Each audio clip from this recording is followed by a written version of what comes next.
Hello. ನಮಸ್ತೆ. ನಮಸ್ತೆ ಸ್ವಾಮಿ. ತುಂಬಾ ದಿನದಿಂದ ಟ್ರೈ ಮಾಡಿದ್ವಿ, ಇವತ್ತು ಸಿಕ್ಕಿದೆ. ನಿಜ ತುಂಬಾ ಖುಷಿ ಆಗ್ತಿದೆ. ಓಹೋ, ಹೌದಾ? ತುಂಬಾ ನಿಜ. ಅಯ್ಯೋ, ನಾನು ಎಷ್ಟು ದಿನದಿಂದ ಟ್ರೈ ಮಾಡ್ತಿದ್ದೀನೋ, ನಿಜವಾಗ್ಲಿ ಇವತ್ತು ಸಿಕ್ಕಿದೆ ಸ್ವಾಮಿ. ನಿಜವಾಗ್ಲಿ ತುಂಬಾ ಖುಷಿ ಆಗ್ತಿದೆ. ಒಳ್ಳೇದಾಗ್ಲವಾ, ಒಳ್ಳೇದಾಗ್ಲಿ. ಚೆನ್ನಾಗಿದ್ದೀರಾ? ಚೆನ್ನಾಗಿದ್ದೀನಿ ಸ್ವಾಮಿ, ನೀವು ಚೆನ್ನಾಗಿದ್ದೀರಾ? ಬಹಳ ಚೆನ್ನಾಗಿದ್ದೀನವ. ಎಲ್ಲಿಂದ ಫೋನ್ ಮಾಡ್ತಿರೋದು? ನಾವು ಬೆಂಗಳೂರು ಸ್ವಾಮಿ, ದೇವನಹಳ್ಳಿಯಿಂದ. ಬೆಂಗಳೂರು? ಏನ್ ಎಷ್ಟು ಖುಷಿ ಆಗ್ಬಿಟ್ರಿ? ಇಲ್ಲ, ನಾನು ನಿಮ್ದು ಕೌನ್ಸಿಲಿಂಗ್ ಕೂಡ ನಾನು ಟೈಮಿಂಗ್ಸ್ ಕೇಳಿದೆ, ಅದ್ರಲ್ಲೂ ನನಗೆ ಟೈಮ್ ಸಿಕ್ಕಿಲ್ಲ, ಇದ್ರಲ್ಲೂ ಸಹ ಟೈಮ್ ಸಿಕ್ಕಿಲ್ಲ. ಸೊ ಇವತ್ತು ನಾನು ಸಿಕ್ಕಿರೋದು, ಅದು ಸುಮ್ನೆ ಯಥಾರ್ಥವಾಗಿ ನಾನು ಮಾಡಿದೆ, ಅದು ಲೈನ್ ಸಿಕ್ಬಿಡ್ತು. ತುಂಬಾ ಖುಷಿ ಆಗ್ತಿದೆ. ನಿಮ್ಮ ನಗು ನೋಡಿ ನನಗೂ ಖುಷಿ ಆಯ್ತು ಪಾಪ. ನೋಡಿ, ಈ ಕಾರ್ಯಕ್ರಮದ ಕುರಿತಂತೆ ನಿಮಗಿರೋ ಪ್ರೀತಿ, ಅಭಿಮಾನ. Thank you so much. ಯಾವಾಗ್ಲಿಂದ ಕಾರ್ಯಕ್ರಮ ನೋಡ್ತಾ ಇದ್ದೀರಿ? ಸ್ವಾಮಿ, ನಾನು almost one and half year ಇಂದ ನೋಡ್ತಾ ಇದ್ದೀನಿ ಸ್ವಾಮಿ. ಏನ್ ಮಾಡ್ಕೊಂಡಿರೋದು? ನಾನು ಆಕ್ಚುಲಿ ನರ್ಸು, ಪ್ರೊಫೆಷನಲ್ ನರ್ಸ್ ಆಗಿದ್ದೆ. ಇವಾಗ ಮಕ್ಕಳಾಗಿರೋದ್ರಿಂದ ಮನೆಯಲ್ಲೇ ಇದ್ದೀನಿ ಸ್ವಾಮಿ. ಎಷ್ಟು ವರ್ಷ ನಿಮಗೆ? ನನಗೀಗ 32 ಇಯರ್ಸ್ ಸ್ವಾಮಿ. ಎಷ್ಟು ಸಮಯ ನರ್ಸ್ ಕೆಲಸ ಮಾಡಿದ್ದೀರಿ ನೀವು? ನಾನು 10 to 12 ಇಯರ್ಸ್ ಮಾಡಿದೆ ಸ್ವಾಮಿ. 12 ಇಯರ್ಸ್ ಇವಾಗ ಸದ್ಯಕ್ಕೆ ಆಯ್ತು. ಅಂದ್ರೆ 2010 ಅಲ್ಲೇ ನಾನು ಜಾಯಿನ್ ಆದೆ ಜಾಬಿಗೆ. ಸೊ ಈಗ ಮನೇಲೇ ಇದ್ದೀರಾ ನೀವು? ಇವಾಗ ಮನೇಲಿ ಇದೀನಿ. ದೊಡ್ಡ ಮಗು ಬಂದು ಅವಳಿಗೆ 8 ಇಯರ್ಸ್, ಚಿಕ್ಕ ಮಗು ಇವಾಗ 6-7 months ಸ್ವಾಮಿ ಮಗುಗೆ. ಆಗ್ಲವಾ, ಒಳ್ಳೇದಾಗ್ಲಿ. ಬಹಳ ಸಂತೋಷ. ಏನಾದ್ರು ಹಂಚಿಕೊಳ್ಳೋದಿದೆಯಾ? ಸ್ವಾಮಿ, ಅದು ಏನಾಗಿದೆ ಅಂತ ಹೇಳಿದ್ರೆ, ಅವಾಗೆಲ್ಲ ಚೆನ್ನಾಗೇ ಇದ್ವಿ, ಫಸ್ಟ್ ಎಲ್ಲ ಚೆನ್ನಾಗಿತ್ತು ಫ್ಯಾಮಿಲಿಯಲ್ಲಿ. ಇವಾಗ ಬರ್ತಾ ಬರ್ತಾ ಫ್ಯಾಮಿಲಿ ಕ್ಲಾಶ್ ಆಗಿ ಸ್ವಲ್ಪ ಡಿವೋರ್ಸ್ ತನಕ ಹೋಗೋ ತರ ಇದೆ. ಅದೇ ಡಿವೋರ್ಸ್? ಸ್ವಾಮಿ ಆಯ್ತು, ಒಂದ್ ಕಡೆಯಿಂದ ಹೇಳವ, ಏನಾಯ್ತವ? ಸ್ವಾಮಿ, ನಾನು ಆಕ್ಚುಲಿ ನಮ್ದು love marriage. Love marriage? Love marriage ಆಯ್ತು. ಸೊ ಮನೇಲಿ ಒಪ್ಪಲಿಲ್ಲ, ಆದ್ರೂ ಎಲ್ಲಾರ್ನು ಒಪ್ಸಿ ಮದ್ವೆ ಮಾಡ್ಕೊಂಡ್ವಿ. ಏನ್ ಓದಿದೀರಾ? ಅದೇ ನಾನು ನರ್ಸಿಂಗ್ ಆಗಿದೆ ಸ್ವಾಮಿ. ಬೇಸಿಕ್. ನೀವು ತಂದೆ ತಾಯಿಗೆ? ನಾವು 4 ಜನ ಹೆಣ್ಮಕ್ಳು. 4? 4 ಹೆಣ್ಮಕ್ಳು, 1 ಗಂಡು. ನೀವೆಷ್ಟನೇವರು? ನಾನು ಲಾಸ್ಟ್ ಸ್ವಾಮಿ. ಓ, ಅಂದ್ರೆ ಗಂಡು ಮಗನೇ ಮೊದಲನೇವರ? ಗಂಡು ಮಗು 2ನೇವರು. ಫಸ್ಟ್ ಅಕ್ಕ, ಅಣ್ಣ, ಆಮೇಲೆ ಅಣ್ಣ, ಆಮೇಲೆ ಮಿಕ್ಕಿದವರು ಇನ್ನಿಬ್ರು ಅಕ್ಕಂದ್ರು, ನಾನು ಲಾಸ್ಟ್. ಓಕೆ, ನೀವೇ ಕೊನೆಯವರಾ? ನಾನೇ ಕೊನೆಯವಳು. ಸೊ ಈ ಲವ್ ಶುರುವಾಗಿದ್ದಲ್ಲಿ? ನಾನು ನರ್ಸಿಂಗ್ ಬಂದಾಗ, ಇಲ್ಲಿ ಬೆಂಗಳೂರಿಗೆ ಬಂದಾಗ 2010 ಅಲ್ಲಿ, ಹಾಗೆ ಜೊತೆಯಾಗಿ ಇದ್ವಿ, ಜೊತೆಗೆ ಕೆಲಸ ಮಾಡ್ಕೊಂಡಿದ್ವಿ. ನರ್ಸಿಂಗ್ ಓದುವಂತ? ಇಲ್ಲ, ಅವರು ಬಂದು ಬೇರೆ ಪ್ರೊಫೆಷನಲ್, ಅಸಿಸ್ಟೆಂಟ್ ಆಗಿ ಕೆಲಸ ಮಾಡ್ತಾ ಇದ್ರು, ವಾರ್ಡ್ ಬಾಯ್ ಆಗಿ. ಅಂದ್ರೆ ಅದೇ ಹಾಸ್ಪಿಟಲ್ ಅಲ್ಲಿ ಡಾಕ್ಟರ್ಗೆ ಅಸಿಸ್ಟೆಂಟ್ ಆಗಿ ಕೆಲಸ ಮಾಡ್ತಾ ಇದ್ರು. ಓಕೆ, ಆಯ್ತು. ಅಲ್ಲಿ ನಿಮಗೆ ಅವರು ಪರಿಚಯ ಆಗಿದ್ದು?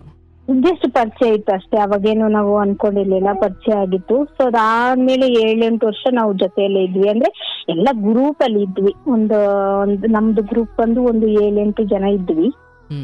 ನಾವು ಗ್ರೂಪ್ ಅಲ್ಲೆಲ್ಲ ಇರುವಾಗ ಒಂದು 7-8 ಜನ ಇದ್ವಿ. ಹಾಗೆ ಹೀಗೆ ಮಾತಾಡ್ಕೊಂಡು ಲಾಸ್ಟ್ ಅಲ್ಲಿ ಸ್ವಲ್ಪ ಬೇರೆ ಬೇರೆ ಕ್ಲಾಶ್ ಎಲ್ಲ ಆಯ್ತು ಫ್ಯಾಮಿಲಿಯಲ್ಲಿ. ಅವ್ರು ಮಾತಾಡೋದ್ ಬೇಡ ಹಾಗೆ ಹೀಗೆ ಅಂತೆಲ್ಲ ಆಯ್ತು. ಬಟ್ ಅವರಿಗೆ ಅವ್ರದ್ದು, ನಮ್ಮ ಮನೆಯವ್ರದ್ದು ತಂದೆ ಏನು ಅಂದ್ರೆ, ಅವ್ರಿಲ್ಲ, ಬಿಟ್ಬಿಟ್ಟು ಹೊರಟೋಗಿದ್ದಾರೆ ನಮ್ಮ ಅತ್ತೆನ. ಸೊ ಫ್ಯಾಮಿಲಿ ಇಶ್ಯೂ ಇಂದ ಅವ್ರು ಬಿಟ್ಬಿಟ್ಟು ಹೊರಟೋಗಿದ್ದಾರೆ. ಹಾಗಾಗಿ ಇವರು ಸ್ವಲ್ಪ ಅದರಿಂದ ಸ್ವಲ್ಪ ಬೇಜಾರಾಗಿದ್ರು. ಸೊ ಬೇಜಾರಾಗಿರೋದ್ರಿಂದ ನಾನು ಅವ್ರ ಜೊತೆ ಫುಲ್ಲು ಸಪೋರ್ಟ್ ಆಗಿ, ನಾವೆಲ್ಲ ಗ್ರೂಪ್ ಅಲ್ಲಿರೋರೆಲ್ಲ ಸಪೋರ್ಟ್ ಆಗಿ ಇವ್ರ ಜೊತೆ ನಿಂತಿದ್ವಲ್ಲ. ಸೊ ಅವಾಗ ಅವ್ರಿಗೆ ಹೆಲ್ಪಿಂಗ್ ನೇಚರ್ ನೋಡಿ, ಇವಳ ಮದುವೆ ಮಾಡಿದ್ರೆ ಚೆನ್ನಾಗಿರುತ್ತೆ ಅಂತ ಹೇಳ್ಬಿಟ್ಟು ಅವಾಗೆಲ್ಲ ನೀನಿದ್ರೆ ಓಕೆ, ಇಲ್ಲ ಅಂದ್ರೆ ನನ್ಗೆ ಯಾರು ಬೇಡ, ನಾನ್ ಸತ್ತೋಗ್ತೀನಿ ಅನ್ನೋ ಇದ್ರಲ್ಲಿ ಇದ್ರು. ಓಕೆ, ಅಂದ್ರೆ ಈಕೆ ಇದ್ರೆ ಚೆನ್ನಾಗಿರುತ್ತೆ ಅಂತ ಅವ್ರು ಅಂದ್ಕೊಂಡಿದ್ದ ಅಥವಾ ಅವ್ರ ಮನೆಯವ್ರು ಅಂದ್ಕೊಂಡಿದ್ನ? ಇಲ್ಲ, ಅವ್ರ ಮನೆಯವ್ರಲ್ಲ, ಇವ್ರು ಅಂದ್ಕೊಂಡಿದ್ದನ್ನ ನೋಡಿ ಇವ್ರು ಒಪ್ಸಿ ಅವ್ರ ಮನೆಯವ್ರನ್ನ ಮಾತಾಡ್ತಿದ್ರು. ಅವ್ರ ಮನೆಯವರು ಅಂದ್ರೆ ಅವ್ರಮ್ಮ? ಅವ್ರಮ್ಮ, ಅವ್ರ ತಮ್ಮ ಇಬ್ರೆ. ಅವ್ರಿಗೂ ಹೆಣ್ಮಕ್ಳು ಯಾರು ಇಲ್ಲ, ಇವ್ರಿಬ್ರೆ. ಓಕೆ, ನಿಮ್ಮನ್ನು ಒಪ್ಕೊಂಡ್ರ ಅವ್ರ ಮನೆಯವರು? ಒಪ್ಕೊಂಡ್ರು, ಅವರೆಲ್ಲ ಒಪ್ಕೊಂಡು ತಿರುಪತಿಯಲ್ಲಿ ಮದ್ವೆ ಎಲ್ಲ ಆಯ್ತು. ಅಲ್ಲ, ನಿಮ್ಮ ಮನೆಯವರು ಒಪ್ಕೊಳ್ಳಿಲ್ವಾ? ಇಲ್ಲ, ನಮ್ಮ ಮನೆಯವರು ಒಪ್ಕೊಳ್ಳೇ ಇಲ್ಲ. ನಿಮ್ಮ ಮನೆಯವರಿಗೆ ಈ ವಿಷಯ ಗೊತ್ತಾಗಿದ್ಯಾ ಯಾವಾಗ? ಅವರಿಗೆ ಗೊತ್ತಾಯ್ತು ಅಂದ್ರೆ ನಾವು ಯಾವಾಗ ಹಿಂಗೆ ಇದ್ ಮಾಡ್ತಾ ಇದೀವಿ, ನಾವು ಒಪ್ಕೊಂಡಿದೀವಿ ಒಬ್ರಿಗೊಬ್ರು ಅಂತ ಹೇಳ್ಬಿಟ್ಟು ನಾನು ನಮ್ಮ ಅಮ್ಮನಿಗೆ ಹೇಳ್ದೆ. ಹೇಳ್ಬಿಟ್ಟು 2 years ಟೈಮ್ ಕೂಡ ತಗೊಂಡ್ವಿ. ನಮ್ಮಮ್ಮನ ಹತ್ರ ಹೇಳ್ಬಿಟ್ಟು ಹಿಂಗೆ ನಾನು ಮಾತಾಡ್ತೀನಿ ಆಯ್ತು ಅಂತ ಹೇಳಿದ್ರು. ಹೇಳ್ಬಿಟ್ಟು ನಮ್ಮಮ್ಮ ಲಾಸ್ಟ್ ಅಲ್ಲಿ ಮಾತೇ ಆಡ್ಲಿಲ್ಲ ಒಟ್ಟಾರೆ, ಬಟ್ ಮಾತಾಡದೆ ಒಪ್ಪಲಿಲ್ಲ ಅಂತ ಹೇಳಿದ್ರು ಮನೆಯಲ್ಲಿ. ನಾನು ನಮ್ಮ ತಂದೆ ಅವ್ರ ಜೊತೆಲೆಲ್ಲ ಕೇಳ್ದೆ. ನಾನೇ ಫೋನ್ ಮಾಡಿ, ಅವಾಗ ಬೆಂಗಳೂರಲ್ಲೇ ಇದ್ದೆ ನಾನು ಕೆಲಸ ಮಾಡ್ಕೊಂಡು. ನಮ್ಮ ತಂದೆಯವ್ರ ಹತ್ರ, ನಮ್ಮ ಅಕ್ಕ ಅವ್ರ ಹತ್ರ ಎಲ್ಲ ಕೇಳುವಾಗ ನಮ್ಮ ತಂದೆ ಏನ್ ಹೇಳಿದ್ರು, ನೀನುಂಟು ನಿನ್ನ ಭವಿಷ್ಯತ್ತುಂಟು, ನೀನ್ ಏನಾದ್ರು ಮಾಡ್ಕೊಂಡು ನಿನ್ನ ಸಂಬಂಧಪಟ್ಟಿದ್ದು ಅಂತೇಳಿ ನಮ್ಮ ತಂದೆ ಕೈ ಬಿಟ್ಬಿಟ್ರು. ಸೊ ನಮ್ಮ ಅಕ್ಕ ಅಂದ್ರೆ ಅವರು ಸ್ವಲ್ಪ ಗಲಾಟೆ ಮಾಡಿದ್ರು, ಬಟ್ ನಾನು ಅವಾಗ ಒಪ್ಲಿಲ್ಲ. ಪರಿಸ್ಥಿತಿ ಹಿಂಗಿದೆ, ನೀನಿಲ್ಲ ಅಂದ್ರೆ ಹಿಂಗ ಅಂತಿದ್ಯ, ಏನ್ ಮಾಡ್ಬೇಕು ಅಂದ್ಬಿಟ್ಟು ನಾನು ಇದ್ ಮಾಡ್ದೆ. ಬಟ್ ಅಣ್ಣನು ಅದಕ್ಕೆ ಅಗೇನೆಸ್ಟ್ ಆಗೇ ಇದ್ರು. ಇಷ್ಟು ಇದ್ರ ಮೇಲೆ ನಾವು ಮದ್ವೆ ಆಯ್ತು. ಸೊ ನಿಮ್ಮ ಮನೆಯವರು ಯಾರು ಬರ್ಲಿಲ್ಲ? ಬರ್ಲಿಲ್ಲ, ಯಾರು ಬರ್ಲಿಲ್ಲ. ಮದುವೆ ಇಲ್ಲ ಆದ್ರಿ? ಮದ್ವೆ ತಿರುಪತಿಯಲ್ಲಿ. ಅಂದ್ರೆ ಅವ್ರ ಮನೆಯವರು ಇದ್ರು? ಅವ್ರ ಮನೆಯವ್ರು ಅಂದ್ರೆ ಅವ್ರದ್ದು ಏನೇ ಫಂಕ್ಷನ್ ಆದ್ರೂ ಏನೇ ಇದಾದ್ರೂ ತಿರುಪತಿಯಲ್ಲೇನೆ ಅವ್ರು ಮಾಡೋದು. ಅವ್ರ ಮನೆ ದೇವ್ರು ತಿರುಪತಿ. ಏನೇ ಫಂಕ್ಷನ್ ಆಗ್ಬೇಕಾದ್ರೂ ತಿರುಪತಿಯಲ್ಲೇ ಮಾಡೋದು. ಹಾಗಾಗಿ ನಮ್ದು ಮದ್ವೆ ಸಹ ಅಲ್ಲೇ ಆಯ್ತು. ಎಲ್ಲ ಶಾಸ್ತ್ರೋತ್ರವಾಗಿ ಚೆನ್ನಾಗಿ ಅಲ್ಲೇ ನಡೀತು, ಏನು ಅವಾಗ ಪ್ರಾಬ್ಲಮ್ ಆಗ್ಲಿಲ್ಲ. ಬರ್ತಾ ಬರ್ತಾ ಬರ್ತಾ ಬರ್ತಾ ತೀರಾ ಏನು ಅದು ಸ್ವಲ್ಪ ನಮ್ಮ ಅತ್ತೆ ಅವ್ರಿಗೂ ನನ್ಗೂ ಕ್ರಾಶ್ ಆಗಿ ಅವ್ರ ಮಾತೆಲ್ಲ ಕೇಳ್ಕೊಂಡು ಸ್ವಲ್ಪ ಅಷ್ಟು ಚೆನ್ನಾಗಿದ್ದವರು ಮತ್ತೆ ಉಲ್ಟಾ ಆದ್ರು. ಏನ್ ಅವ್ರಿವ್ರು ಏನ್ ಹೇಳ್ಕೊಟ್ಟಿದ್ರು ನಿಮ್ಮ ಅತ್ತೆಗೆ? ಅದೇ ಸೊಸೆ ದುಡಿತಾ ಇದ್ದಾಳೆ, ಅವಳು ಕೊಡ್ಬೇಕು, ತಿಂಗಳಿಗೆ ಅಷ್ಟು ಕೊಡ್ಬೇಕು, ಅವಳು ಇಟ್ಕೊಳಂಗಿಲ್ಲ, ಎಲ್ಲ ನಮ್ಮ ಹತ್ರನೇ ಬರ್ಬೇಕು ಅಮೌಂಟ್ ಎಲ್ಲ. ಅಂದ್ರೆ ಅವಾಗ ನಂಗೆ ಮಂತ್ಲಿ 40 ತನಕ ಅರ್ನ್ ಮಾಡ್ತಾ ಇದ್ದೆ. 30, 35, 40 ತನಕ ಅರ್ನ್ ಮಾಡ್ತಿದ್ದೆ ನಾನು. ಡಬಲ್ ಶಿಫ್ಟ್ ಎಲ್ಲ ಮಾಡ್ಕೊಂಡು ಮಾಡ್ತಿದ್ದೆ. ಅವಾಗೆಲ್ಲ ಮಾಡುವಾಗ 40,000 ತನಕ ನಾನು ಸಂಪಾದನೆ ಮಾಡ್ತಿದ್ದೆ. ಅವಾಗ ಅವರು ಸ್ವಲ್ಪ ಅದ್ರ ಮೇಲೆ ಆಸೆ ಪಟ್ರು. ಸರಿ ಅಂತ ಹೇಳ್ಬಿಟ್ಟು ಆಯ್ತು, ನಾನು ನಿಭಾಯಿಸ್ತೀನಿ, ಮನೆಗೆ ಎಲ್ಲ ಕೊಡ್ತೀನಪ್ಪ ಅಂತ ಹೇಳಿ ಏನೇನು ಅರ್ನ್ ಮಾಡಿದೆ ಎಲ್ಲ ಮನೆಯವ್ರ ಅಕೌಂಟಿಗೆ ಹೋಗೋದು. ಇಲ್ಲ ನನ್ ಕೈಗೆ ಬಂದ್ರು ಅವ್ರು ತಗೊಂತಾ ಇದ್ರು. ಅವಾಗ ಚೆನ್ನಾಗಿತ್ತು. ಸೊ ಎಲ್ಲ ಕೊಟ್ಟೆ, ಮಾಡ್ದೆ, ಎಲ್ಲ ಆಯ್ತು. ಇವಾಗ ಆಯ್ತು ಅಂತ ಹೇಳಿ ಇವಾಗ 10 ವರ್ಷ ಸಂಸಾರ ಮುಗಿಸ್ತಾ ಇದೆ. ಮತ್ತೆ ಅವ್ರು ಸ್ವಲ್ಪ ಗಲಾಟೆ ಎಲ್ಲ. ಮೈದ್ನ ಅತ್ತೆ ಗಂಡ ನೀವು ಒಂದು ಮನೇಲಿ ಇದ್ರಿ? ಹೌದು, ನಾವು 4 ಜನ ಇದ್ವಿ. ಸೊ ನಿಮ್ ಸಂಬಳ ಗಂಡ ತಗೊಳ್ತಿದ್ರು, ಮನೆ ಯಾರು ನಡೆಸ್ತಿದ್ದು? ಮನೆ ಬಂದು ಆಕ್ಚುಲಿ ತಿಂಗ್ಳಿಗೆ ಮಂತ್ಲಿ ಸಾಮಾನು ಏನಿದೆ ದಿನಸಿ ಇದೆಲ್ಲ ಡಿಮಾರ್ಟ್ಗೆ ನಾನೇ ಹೋಗ್ಬಿಟ್ಟು ತಂದ್ಬಿಡ್ತಾ ಇದ್ದೆ. ನಾನು ನಮ್ಮ ಮನೆಯವ್ರು ಇಬ್ರು ಹೋಗಿ ತಂದ್ಬಿಡ್ತಾ ಇದ್ದೆ. ಪೇ ಮಾಡ್ತಾ ಇದ್ದಿದ್ದು ನಾನೇ. ಮಾಡ್ತಾ ಇದ್ದಿದ್ದು ನಾನೇ. ಇಲ್ಲ ಅಂತಂದ್ರೆ ಒಂದೊಂದ್ಸರಿಗೆ ಅವರೇ ಇಸ್ಕೊಂಡ್ಬಿಡೋರು, ಇಸ್ಕೊಂಡು ಅವ್ರು ಪೇ ಮಾಡ್ಬಿಡೋರು. ಆ ತರ ಲೆಕ್ಕಕ್ಕೆ ಅವರೇ ಕೊಟ್ರು ಅನ್ನೋ ತರ ಆಗಿರೋದು. ಬಟ್ ಅಲ್ಲಿ ಪೇ ಮಾಡಿದ್ದು ನನ್ನದು ಅನ್ನೋ ತರ ಆಗಿತ್ತು. ಅದೇನೋ ಅಂತಾರಲ್ಲ, ಬಿಟ್ಕೊಡ್ಬಾರ್ದು ಮ್ಯಾನ್ ಪವರ್ ಅಂತ ಹೇಳ್ತಾರಲ್ಲ, ಹಾಗೆ ಮ್ಯಾನ್ ಹ್ಯಾಂಡಲಿಂಗ್ ಬಿಟ್ಕೊಡ್ಬಾರ್ದು ಅಂತಾರಲ್ಲ, ಹಾಗೆ ಅಲ್ಲಿ ಬಿಟ್ಕೊಡ್ಲಿಲ್ಲ. ಸರಿ ಆಯ್ತು, ಹೆಂಗೋಯ್ತು ಸಂಸಾರ ಚೆನ್ನಾಗಿದ್ರೆ ಸರಿ ಅಂತೇಳಿ ಆಲ್ಮೋಸ್ಟ್ 2 years ಆಯ್ತು ಫ್ಯಾಮಿಲಿಯಲ್ಲಿ. 2 years ಆದ್ಮೇಲೆ 3rd yearಗೆ ಸ್ಟಾರ್ಟ್ ಆಯ್ತು ಮನೇಲಿ ಸ್ವಲ್ಪ ಕ್ರಾಶಿಂಗ್ ಎಲ್ಲ. ಅಷ್ಟೊತ್ತಿಗೆ ಮಗು ದೊಡ್ಡವಳು ಪ್ರೆಗ್ನೆನ್ಸಿ ಕನ್ಫರ್ಮ್ ಆಯ್ತು. ಕನ್ಫರ್ಮ್ ಆದ್ಮೇಲೆ ಬೇಡ, ಇದು ಮಗು ಅಬೋರ್ಷನ್ ಮಾಡಿಸ್ಬಿಡೋಣ ಅಂತ ಹೇಳಿದ್ರು. ಅವಾಗ ನಾನಂದ್ರೆ ಇಲ್ಲ ಬೇಡ, ನನಗ್ ಬೇಕೇ ಬೇಕು ಮಗು. ಆ ಮಗು ಇಲ್ಲ ಅಂತಂದ್ರೆ ಕಷ್ಟ ಆಗ್ತತೆ. ಅದಾದ್ರೂ ಇದ್ರೆ ನೀವು ಸ್ವಲ್ಪ ಹೇಳಿದ ಮಾತಾದ್ರೂ ಕೇಳ್ತೀರಾ, ಮನೆಗೆ ಯಾವ್ದು ಮಾಡೋದಿಲ್ಲ, ಜವಾಬ್ದಾರಿ ಅನ್ನೋದಿಲ್ಲ, ತಿಂದ ಓದ ಅನ್ನೋ ತರ ಇದೀರಾ, ಯಾರಿಗೂ ಜವಾಬ್ದಾರಿ ಇಲ್ಲ, ಬೇಡಪ್ಪ ಮಗು ಆದ್ರೆ ಇದ್ರೆ ಅಷ್ಟು ಎಷ್ಟು ಇಡೋದಾದ್ರೂ ಬರುತ್ತೆ. ನಾವು ಇದು ತಿಂಗಳಿಗೆ ಅವರು ಒಂದು 30-40 ಸಾವಿರ ದುಡಿತಾ ಇದಾರೆ, ನಾನು ಒಂದು 30-40 ಸಾವಿರ ದುಡಿತಾ ಇದ್ದೀನಿ, ಎಲ್ಲಿಗೆ ಹೋಗ್ತಿದೆ ಅನ್ನೋದು ಗೊತ್ತಾಗ್ತಿಲ್ಲ, ಜವಾಬ್ದಾರಿ ಇಲ್ಲ ಅಂತಂದ್ರೆ ಹೇಗೆ ಅಂತೇಳಿ ಅವಾಗವಾಗ ಆ ಮಾತಿಗೆ ಕ್ರಾಶ್ ಆಗ್ತಾನೆ ಇತ್ತು ಅವ್ರಿಗೂ ನನ್ಗೂನು. ಸೊ ಆಯ್ತು, ಮಗು ಪ್ರೆಗ್ನೆನ್ಸಿ ಕನ್ಫರ್ಮ್ ಆಯ್ತು. ಅವಾಗ ಆಯ್ತು ಅಂತೇಳಿ ನಾನು ಇದ್ ಮಾಡ್ಕೊಂಡೆ, ಮಗುನ ಇಟ್ಕೊಂಡೆ. ನಾನೇನು ಆಪರೇಷನ್ ಏನು ಮಾಡಿಸ್ಲಿಲ್ಲ. ಬಟ್ ಅದು ಹೋಗ್ತಾ ಹೋಗ್ತಾ ಹೋಗ್ತಾ ಹೋಗ್ತಾ ಏನಾಯ್ತು ಅಂದ್ರೆ ಆಯ್ತು, ಡೆಲಿವರಿ ಪೂರ್ತಿ ಅವರು ಪ್ರೆಗ್ನೆನ್ಸಿ ಪೂರ್ತಿ ಅವ್ರು ನೋಡ್ಲಿಲ್ಲ. ಯಾಕಂತಂದ್ರೆ ನಾನು ಹಾಸ್ಪಿಟಲ್ ವರ್ಕ್ ಮಾಡ್ತಾ ಇರೋದ್ರಿಂದ ಒಂದು ಸ್ಕ್ಯಾನಿಂಗ್ ಆಗ್ಲಿ, ಒಂದು ಟ್ಯಾಬ್ಲೆಟ್ ಆಗ್ಲಿ, ಇನ್ನೊಂದಾಗ್ಲಿ ನನ್ಗೆ ನಮ್ಮ ಡಾಕ್ಟರ್ ಬಂದು ಅವರು ಒಂದು 10-12 ವರ್ಷದಿಂದ ಪರಿಚಯ. ನಾನ್ ಕೆಲಸ ಮಾಡ್ತಿದ್ದೆ ಡಾಕ್ಟ್ರು. ಆವಾಗ ಅವರು ಎಲ್ಲ ಪೂರ್ತಿ ನೋಡ್ಕೊಂಡ್ರು. ಅದಕ್ಕೆ ₹1 ನಾನು ಖರ್ಚು ಮಾಡ್ಲಿಲ್ಲ. ಡೆಲಿವರಿ ಸಹ ಒಂದು 30,000 ಏನೋ ಪೇ ಮಾಡೋದ್ ಬಂತು. ಇದೆಲ್ಲ ಇನ್ಸೂರೆನ್ಸ್ ಅಲ್ಲಿ ಕ್ಲಿಯರ್ ಆಯ್ತು. 1.5 ಲಕ್ಷ ಆಯ್ತು. ಸೊ ಅದು 30,000 ನಾನೇ ಪೇ ಮಾಡಿದೆ. ನನ್ನ ಅಮೌಂಟೇ ತಗೊಂಡೋಗಿ ಕಟ್ಟಿದ್ರು. ಸೊ ಅದಕ್ಕೂ ಇವರಿಂದ ಏನು ಪೇ ಮಾಡಿಸ್ಲಿಲ್ಲ ಆಕ್ಚುಲಿ ಹೇಳ್ಬೇಕು ಅಂತಂದ್ರೆ. ಹೀಗೆ ಎಲ್ಲ ಒಂದೊಂದಾಗಿ ಬಿಟ್ಕೊಟ್ಟು ಎಲ್ಲ ಮಾಡ್ಕೊಟ್ಟು ಇವಾಗ ಏನಾಗಿದೆ ಅಂದ್ರೆ ನಾನು ಮಾಡಲ್ಲ, ಏನೂ ಬೇಕಾ ಮಾಡ್ಕೋ ಅಂದ್ರೆ ಮಾಡಲ್ಲ ಅಂದ್ರೆ ಏನ್ ಮಾಡಲ್ಲ? ಈಗ ಮಾಡಲ್ಲ ಅಂತಂದ್ರೆ ನಾನು ಇವಾಗ ಹೇಗಿದೆ ಅಂದ್ರೆ ಮನೆ ಪರಿಸ್ಥಿತಿ, ಇವ್ರು ಬಿಸ್ನೆಸ್ ಅದು ಇದು ಅಂತ ಹೇಳಿ ಬಂದಿದ್ದ ಅಮೌಂಟ್ ಎಲ್ಲ ತಗೊಂಡೋಗಿ ಹೊರಗಡೆ ಹಾಕ್ತಿದ್ದಾರೆ. ಅದಕ್ಕೆ ನಾನು ಅಂತಂದ್ರೆ ಮಕ್ಕಳಿಗೆ ಅಟ್ಲೀಸ್ಟ್ ತಿಂಗಳಿಗೆ ಇಷ್ಟು ಅಂತ ಎತ್ತಿಡು, ಇಲ್ಲ ಅಂತಂದ್ರೆ ಬೇಡಪ್ಪ, ಈಗ 10 ವರ್ಷ ಸಂಸಾರದಲ್ಲಿ ನೀನಂತೂ ಏನು ಮಾಡ್ತಿಲ್ಲ, ಎಲ್ಲ ತಗೊಂಡೋಗಿ ನಿಮಗೆ ಹೊರಗಡೆ ಇರ್ತಾ ಇದೀಯಾ. ಹೊರಗಡೆ ಏನಕ್ಕೆ ಹಾಕ್ತಾರ ಅವ್ರು? ಅಂದ್ರೆ ಅವರು ಇದು ಟೂರ್ಸ್ ಅಂಡ್ ಟ್ರಾವೆಲ್ಸ್ ಬಿಸ್ನೆಸ್, ಎಲ್ಲ ಬಿಸ್ನೆಸ್ ಹಾಕ್ತಿದ್ದಾರೆ. ಬಿಸ್ನೆಸ್ ಅಲ್ಲಿ ಬಂದು ಇವ್ರಿಗೆ ಲಾಭ ಬರ್ತಾ ಇದೆಯೋ, ಫಸ್ಟ್ ಎಲ್ಲ ಬಂದು ನನ್ನ ಅಕೌಂಟೇ ಇವ್ರು ಬಳಸ್ತಾ ಇದ್ದಿದ್ದು. ಇವಾಗ ನನ್ನ ಅಕೌಂಟ್ ಬಳಸ್ತಾ ಇಲ್ಲ. ನನ್ನದು ಎಲ್ಲ ಕಂಪನಿ ಇರೋದು ನನ್ನ ಹೆಸರಲ್ಲೇ, ಬಟ್ ಎಲ್ಲ ಇರೋದು ನನ್ನ ಹೆಸರಲ್ಲೇ, ಬಟ್ ಪವರ್ ಎಲ್ಲ ಇರೋದು ಅವ್ರ ಹತ್ರ. ಅಕೌಂಟ್ ನಂಬರ್ ಇಂದ ಹಿಡಿದು ಎಲ್ಲ ಇರೋದು ಅವ್ರ ಹತ್ರ. ನನ್ಗೇನೇ ಬಂದ್ರು ಗೊತ್ತಾಗ್ಬಾರ್ದು, ಹೆಸರು ಮಾತ್ರ ನನ್ನದಿರ್ಬೇಕು. ಆ ತರ ಎಲ್ಲ ಮಾಡಿಟ್ಟಿದ್ದಾರೆ. ಸೊ ಅದಕ್ಕೆ ನಾನು ಅಂತಂದೆ, ಅಲ್ಲಪ್ಪ ಇವಾಗ ಅವಾಗ ನಿನ್ನ ಹತ್ರ ₹1 ಇರ್ಲಿಲ್ಲ, ಎಲ್ಲ ಮೋಸ ಮಾಡಿ. ಅವರಮ್ಮ ಅವರು ಒಂದು ಟೈಮಲ್ಲಿ ಆಕ್ಚುಲಿ ಇವಾಗ ನಮ್ದೇ ಕಾರ್ ಓಡಿಸ್ತಿದ್ದಾರೆ ಸ್ವಾಮಿ, ನಮ್ದೇ ಓನ್ ಗಾಡಿ ತಗೊಂಡಿದೀವಿ. ಅಂದ್ರೆ ಅವಾಗ ಹೆಂಗಾಗಿತ್ತು ಅಂದ್ರೆ ಇವ್ರು ಗಾಡಿ ಓಡಿಸೋದು, ಇವ್ರು ಕಾರ್ ತಗೊಂಡೋರು, ಇವ್ರ ಮಾವ ಅವರು ಅದಕ್ಕೆ ಅಮೌಂಟ್ ಕಟ್ಟಿ ತೆಗೆದುಕೊಟ್ಟಿದ್ದಾರೆ ಗಾಡಿ. ಬಟ್ ಇವರು ಲೋನ್ ಕಟ್ಟಿ ಇವರು ಪೂರ್ತಿ EMI ಎಲ್ಲ ಮುಗಿಸಿದ್ದಾರೆ. ಮುಗಿಸಿದ್ಮೇಲೆ ಅವ್ರೇನಂದ್ರು ಮಾತಾಡಿದ್ ಹೆಂಗೆ ಅಂದ್ರೆ, ಲಾಸ್ಟ್ ಅದ್ ಏನಾಯ್ತಪ್ಪ EMI ಅದನ್ನ ಮುಗಿಸ್ಕೊ, ಅದ್ ಮುಗಿಸಾದ್ಮೇಲೆ ಎಷ್ಟಾಗುತ್ತೆ ಅಷ್ಟನ್ನ ಕೊಟ್ಬಿಟ್ಟು ಆ ಗಾಡಿನ ನೀನೇ ಮಾಡ್ಕೊಳ್ವಂತೆ ಅಂತ ಹೇಳಿದ್ರು ಅವರು.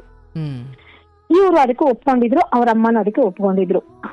ಆಮೇಲೆ ಏನಾಯ್ತು, ಸೊ ಮಾತುಕತೆ ಹೆಂಗಾಯ್ತು ಅಂತಂದ್ರೆ ಲಾಸ್ಟ್ಗೆ ನಮ್ಮ ಅತ್ತೆಗೆ ಬಂದು ಅಲ್ಲಿ ಊರಲ್ಲಿ, ಅವರು ಈಗ ಊರಲ್ಲಿ ಸೆಟ್ಲ್ ಆಗಿದ್ದಾರೆ. ಊರಲ್ಲಿ ಸೆಟ್ಲ್ ಆಗಿರುವಾಗ ಅಲ್ಲಿ ನಾನು ಜಮೀನ್ ತಗೋಬೇಕು, ಈ ಗಾಡಿ ಮೇಲೆ ಏನಾಯ್ತು ಲೋನು ಅದನ್ನ ಕಟ್ಟಿಸ್ಕೊಡು, ಅದ ಲೋನ್ ತೆಗೆದುಕೊಡು, ಅದನ್ನೇ ನೀನ್ ಕಟ್ಕೋ ಅಂತ ಹೇಳಿದ್ರು ಇವ್ರಿಗೆ. ಇಷ್ಟು ವರ್ಷ ನನ್ನ ಮಾತು ಕೇಳ್ತಿದಾರೋ, ಆ ಟೈಮಲ್ಲಿ ಏನಾಯ್ತೋ ಗೊತ್ತಿಲ್ಲ, ಇವರು ಅವ್ರಾಗೆ ನಾನು ಏನು ಹೇಳಲಿಲ್ಲ, ಅವ್ರಾಗೆ ಅಂದ್ರು ಇಲ್ಲಮ್ಮ ಇಷ್ಟು ವರ್ಷ EMI ಕಟ್ಟಿ ನನಗೂ ಸಾಕಾಗಿದೆ, ನಾನು ಕಟ್ಟಲ್ಲ, ನಿಮ್ಮದೇನಿದೆ ನೀವು ನೋಡ್ಕೊಳ್ಳಿ, ನಾನ್ ಮಾಡಕ್ ಆಗಲ್ಲ ಅಂತ ಹೇಳಿದ್ರು. ಹಾಗಂತ ಹೇಳಿದಕ್ಕೆ ಅವ್ರಿಗೆ ಕೋಪ ಬಂತು ನಮ್ಮ ಅತ್ತೆಗೆ. ಕೋಪ ಬಂದಿದ್ದಕ್ಕೆ ಅವರು ಗಾಡಿ ಬೇಡವ, ಅವ್ರ ತಮ್ಮನಿಗೆ ಸಪೋರ್ಟ್ ಮಾಡ್ಕೊಂಡು ನಿಂಗೆ ಹಂಗಾದ್ರೆ ಗಾಡಿನೇ ಬೇಕಾಗಿಲ್ಲ, ನಾನ್ ತಂದಿರೋದು ತಾನೆ, ನಾನು ಎತ್ಕೊಂಡು ಹೋಗ್ತೀನಿ, ನಿನಗೆ ಕೊಡೋದೇ ಬೇಕಾಗಿಲ್ಲ ಅಂತ ಹೇಳ್ಬಿಟ್ಟು ಅವರು ತಮ್ಮನ್ಗೆ ಹೇಳಿ, ಮಗನ ಬಿಟ್ಬಿಟ್ಟು ತಮ್ಮನ್ಗೆ ಹೇಳಿ ಗಾಡಿ ಎತ್ತಿಸ್ಕೊಂಡು ಹೋಗ್ತಿದ್ರು. ಅವಾಗ ನಮ್ಗೆ ಎಂತ ಪರಿಸ್ಥಿತಿ ಅಂದ್ರೆ ತುಂಬಾ ತುಂಬಾ ತುಂಬಾ ತೀವ್ರ ಪರಿಸ್ಥಿತಿ. ಒಂದು ಕೆಜಿ ರೇಷನ್ ಅಕ್ಕಿ ತಗೊಂಡ್ ತಿನ್ಲಿಕ್ಕೂ ನಮ್ಮ ಹತ್ರ ₹12 ಇಲ್ಲ, ಬಸ್ಸಿಗೆ ಸಹ ಏನಕ್ಕಾದ್ರು, ಆ ತರ ಕಡು ಬಡತನ. ಅವಾಗ ಮಗಳು ಚಿಕ್ಕವಳು, ಈ ರೇಷನ್ ಅಕ್ಕಿ ಎಲ್ಲ ಅಂಗನವಾಡಿಯಲ್ಲಿ ಕೊಡ್ತಾರಲ್ಲ ನೋಡಿ, ಅದೆಲ್ಲ ಇಟ್ಕೊಂಡು ನಾವೆಂಗೋ ಕಾಲ ಕಳ್ಕೊಂಡ್ವಿ. ಮತ್ತೆ ಸ್ವಲ್ಪ ನನ್ನ ತವ್ರ ಮನೆಯಿಂದ ಸ್ವಲ್ಪ ಸಪೋರ್ಟ್ ಆ ಟೈಮಲ್ಲಿ ನನಗೆ ತವ್ರ ಮನೆಯಿಂದ ಸ್ವಲ್ಪ ಸಪೋರ್ಟ್ ಸಿಕ್ತು. ಅವಾಗ ಅವರೆಲ್ಲ ತಂದ್ಕೊಟ್ಟು ನೋಡ್ಕೊಂಡು ಹೆಂಗೋ ಮಾಡ್ಕೊಂಡ್ವಿ, ಕಳೀತು, ಆ ಕಷ್ಟ ಕಳೀತು. 1-2 ವರ್ಷ ತುಂಬಾ ಕಷ್ಟಪಟ್ವಿ. ತಿರ್ಗಾ ನನ್ನ ಬುದ್ಧಿವಂತಿಕೆಯಿಂದ ಅಲ್ಲಿ ಇಲ್ಲಿ ಅವ್ರನ್ನ ನೋಡಿ ನನ್ನ ಫ್ಯಾಮಿಲಿಯಿಂದ ಸಪೋರ್ಟ್ ತಗೊಂಡು ಸ್ವಲ್ಪ ಒಡವೆ ಇತ್ತು ಅದೆಲ್ಲ ಇಟ್ಟು ಏನೇನೋ ಮಾಡಿ ಸ್ವಲ್ಪ ಮೇಲೆ ಬಂದು ಇವಾಗ ಲಕ್ಷ ಸಂಪಾದನೆ ಮಾಡ್ತಿದೆ. ಅಂದ್ರೆ ಒಂದ್ ತಿಂಗಳಿಗೆ 7-8 ಲಕ್ಷ ಬರ್ಬೋದು, 6-7 ಹಂಗ್ ಬರ್ಬೋದು. ಬಟ್ ಬಂದಿದ್ದೆಲ್ಲ ಎಲ್ಲಿಗೆ ಹೋಗ್ತಿದೆ ಅನ್ನೋದು ಗೊತ್ತಾಗ್ತಿಲ್ಲ. ಏನ್ ಮಾಡ್ತಿದ್ದೀರಾ ಅಂದ್ರೆ ಬಿಸ್ನೆಸ್ ಆಯ್ತು, ಬಿಸ್ನೆಸ್ ಮಾಡ್ತಿದ್ದೀರಾ ತಾನೆ, ನನಗ್ ತೋರ್ಸಿ ಡೀಟೇಲ್ಸ್. ಅಂದ್ರೆ ಬಂದಿದ್ದು ತೋರ್ಸಲ್ಲ, ಹೋಗಿದ್ದು ತೋರ್ಸಲ್ಲ, ಕೇಳಿದ್ರೆ ನಿಮ್ಗೆ ಯಾಕೆ, ನಾನ್ ತೋರ್ಸಲ್ಲ, ನಾನು ಇರೋದೇ ಹಿಂಗೆ. ಹೀಗೆ ಹೀಗೆ ನಡೀತಾ ಇದ್ದೆ. ಅದಕ್ಕೆ ನಾನಂತಂದ್ರೆ ಇಷ್ಟು ವರ್ಷ ನಿನ್ನ ಹತ್ರ ಎಷ್ಟೋ ಕಷ್ಟಗಳನ್ನ ಅನುಭವಿಸ್ಬಿಟ್ಟಿದೀನಿ. ಅವಳಾದ್ರೆ ಒಬ್ಳು ಬೆಳೆದ್ಲು ಬಿಡು, ಮಗಳು ದೊಡ್ಡವಳಾದ್ಲು, ಹೆಂಗೋ ಆಯ್ತು ಅನ್ಬೋದಿತ್ತು. ಇವಾಗ ಮತ್ತೆ ಇನ್ನೊಂದು ಮಗು ಆಗಿದೆ, ಅದಕ್ಕೂ ಫ್ಯೂಚರ್ ಪ್ಲಾನಿಂಗ್ ಇಲ್ಲ ಅಂದ್ರೆ ನೀನ್ ಇರೋ ತನಕ ಹಿಂಗೆ ಆಡ್ಕೊಂಡಿದ್ರೆ ಬಂದಿದ್ದನ್ನೆಲ್ಲ ನೀನ್ ಇವ್ರಿಗೆ ಹಂಗೆ ಹಿಂಗೆ ಮಾಡ್ಕೊಂಡು ಹೋದ್ರೆ ನಮ್ ಮಕ್ಕಳ ಪರಿಸ್ಥಿತಿ ಏನು? ನೀನ್ ಎಷ್ಟಾದ್ರೂ ಸಂಪಾದನೆ ಮಾಡ್ಕೊ, ಅಟ್ಲೀಸ್ಟ್ ಒಂದ್ ತಿಂಗಳಿಗೆ ಒಂದ್ 15,000 ರೂಪಾಯಿ ಎತ್ತಿಡು. ಅದು ನೀನ್ ಎತ್ತಿಡೋದ್ ಬೇಡ, ಒಂದಿಷ್ಟು ನಾನು ಹೇಳ್ತೀನಿ, ಅದಕ್ಕೆ ನಿನ್ ಕಣ್ಣಾರೆ ನೀನೇ ಕಟ್ಟು. ಇನ್ ಮಿಕ್ಕಿದ್ದನ್ನ ಒಂದ್ 5,000 ರೂಪಾಯಿ ಮಾತ್ರ ನನ್ ಕೈ ಕೊಡು ಅಂದ್ರೆ ಇಲ್ಲ ನಾನ್ ಕೊಡಲ್ಲ, ನಾನ್ ಕೊಡಕ್ಕಾಗಲ್ಲ, ನಂದೇ ಬೇಕಾದಷ್ಟು ಇದಾವೆ ಪರಿಸ್ಥಿತಿಗಳು, ನಾನ್ ಕೊಡಲ್ಲ, ನನ್ ಕೈಲಿ ಕೊಡಕ್ಕಾಗಲ್ಲ ಅಂತ ಹೇಳಿದ್ರು. ಅದಕ್ಕೆ ನಾನಂದ್ರೆ ಆಯ್ತು ಹಂಗಾದ್ರೆ ನೀನ್ ಕೊಡಕ್ಕಾಗಲ್ಲ ಅಂತಂದ್ಮೇಲೆ ಆಯ್ತು ಇಲ್ಲಿಗೆ ಸ್ಟಾಪ್ ಮಾಡೋಣ, ಸಾಕು. ಇಷ್ಟು ವರ್ಷ ಎಷ್ಟೆಷ್ಟೋ ಕಷ್ಟಪಟ್ಟಿದೀವಿ, ಪಡಬಾರ್ದಿದ್ ಕಷ್ಟ ಎಲ್ಲ ಪಟ್ಟು ಇಲ್ಲಿಗೆ ಬಂದಿದೀವಿ. ಇವಾಗ್ಲೂ ನೀನ್ ಬುದ್ಧಿ ತಿಳಿದಿಲ್ಲ ಅಂತ ಹೇಳಿದ್ಮೇಲೆ ನಿನ್ಗೆ ಬೇರೆಯವರೇ ಸಪೋರ್ಟ್ ಮಾಡ್ತಿದಾರೆ, ಅವರೇ ಬೇಕು ಅಂದಾದ್ಮೇಲೆ ನಿನ್ಗೆ ಫ್ಯಾಮಿಲಿ ಮೇಲೆ ಅಷ್ಟು ಕಾಳಜಿ ಇಲ್ಲ ಅಂದ್ಮೇಲೆ ಈ ಸಂಬಂಧನ ಇಲ್ಲಿಗೆ ಸ್ಟಾಪ್ ಮಾಡೋಣ ಅಂತ ನಾನು ಹೇಳಿದೀನಿ. ಸೊ ಅದು ನಡೀತಾ ಇದೆ. ಏನ್ ಮಾಡ್ಬೇಕು ಇವಾಗ, ಏನ್ ಡಿಸಿಷನ್ ತಗೋಬೇಕು ಅನ್ನೋದು ಗೊತ್ತಾಗ್ತಿಲ್ಲ. ಅದಕ್ಕಾಗಿ ನಿಮ್ಗೆ ಪರ್ಸನಲ್ ಕೌನ್ಸಿಲಿಂಗ್ಗೆ ಕಾಲ್ ಮಾಡಿದ್ರೆ ನೀವು ಸಿಕ್ಕಿಲ್ಲ. ಈಗ ನಿಮ್ಮ ಅತ್ತೆ ಎಲ್ಲಿದ್ದಾರೆ? ಸ್ವಾಮಿ, ಅತ್ತೆ ಊರಲ್ಲಿರೋದಾ? ಅತ್ತೆ ಮೈದ್ನ ಊರಲ್ಲಿ ಇದ್ದಾರೆ. ಅಂದ್ರೆ ನಮ್ಮ ಹತ್ರನೇ ಇದ್ರು. ಅವರು ಸ್ವಲ್ಪ ಜಾಸ್ತಿ ಹೇಳೋರ್ ಮಾತೆಲ್ಲ ಕೇಳ್ಕೊಂಡ್ ಬಂದು ಮನೇಲಿ ಇದು ಮಾಡ್ತಾರೆ. ಅಂದ್ರೆ ಅವ್ರು ಈಗ ಅಂದ್ರೆ ಹೆಂಗೆ ಅಂದ್ರೆ ಅವ್ರು ಹೇಳಿದ್ ಮತ್ತೆ ಹೆಂಗೆ ಅಂದ್ರೆ, ಇವಾಗ ಬೆಳಗ್ಗೆ ಎದ್ದಾಗಿಂದ ನಾವು ಕಾಫಿ ಕುಡ್ದಾಗಿಂದ ರಾತ್ರಿ ಮಲ್ಕೊಂಡು ಊಟ ಮಾಡಿ ಮಲ್ಗೋ ತನಕನು ತಂಗಿಗೆ, ಅಮ್ಮನ್ಗೆ, ಅಣ್ಣನ್ಗೆ, ಅಕ್ಕನ್ಗೆ, ಬಂಧು ಮಿತ್ರರಿಗೆ ಎಲ್ಲರಿಗೂ ಹೇಳ್ಕೊಂಡ್ಬಿಡೋದು. ಅವ್ರೇನ್ ಸಜೆಷನ್ ಕೊಡ್ತಾರೆ ಅದನ್ನ ತಗೊಂಬಂದ್ ಮನೇಲಿ ಪಾಲಿಸ್ತಿದ್ರು.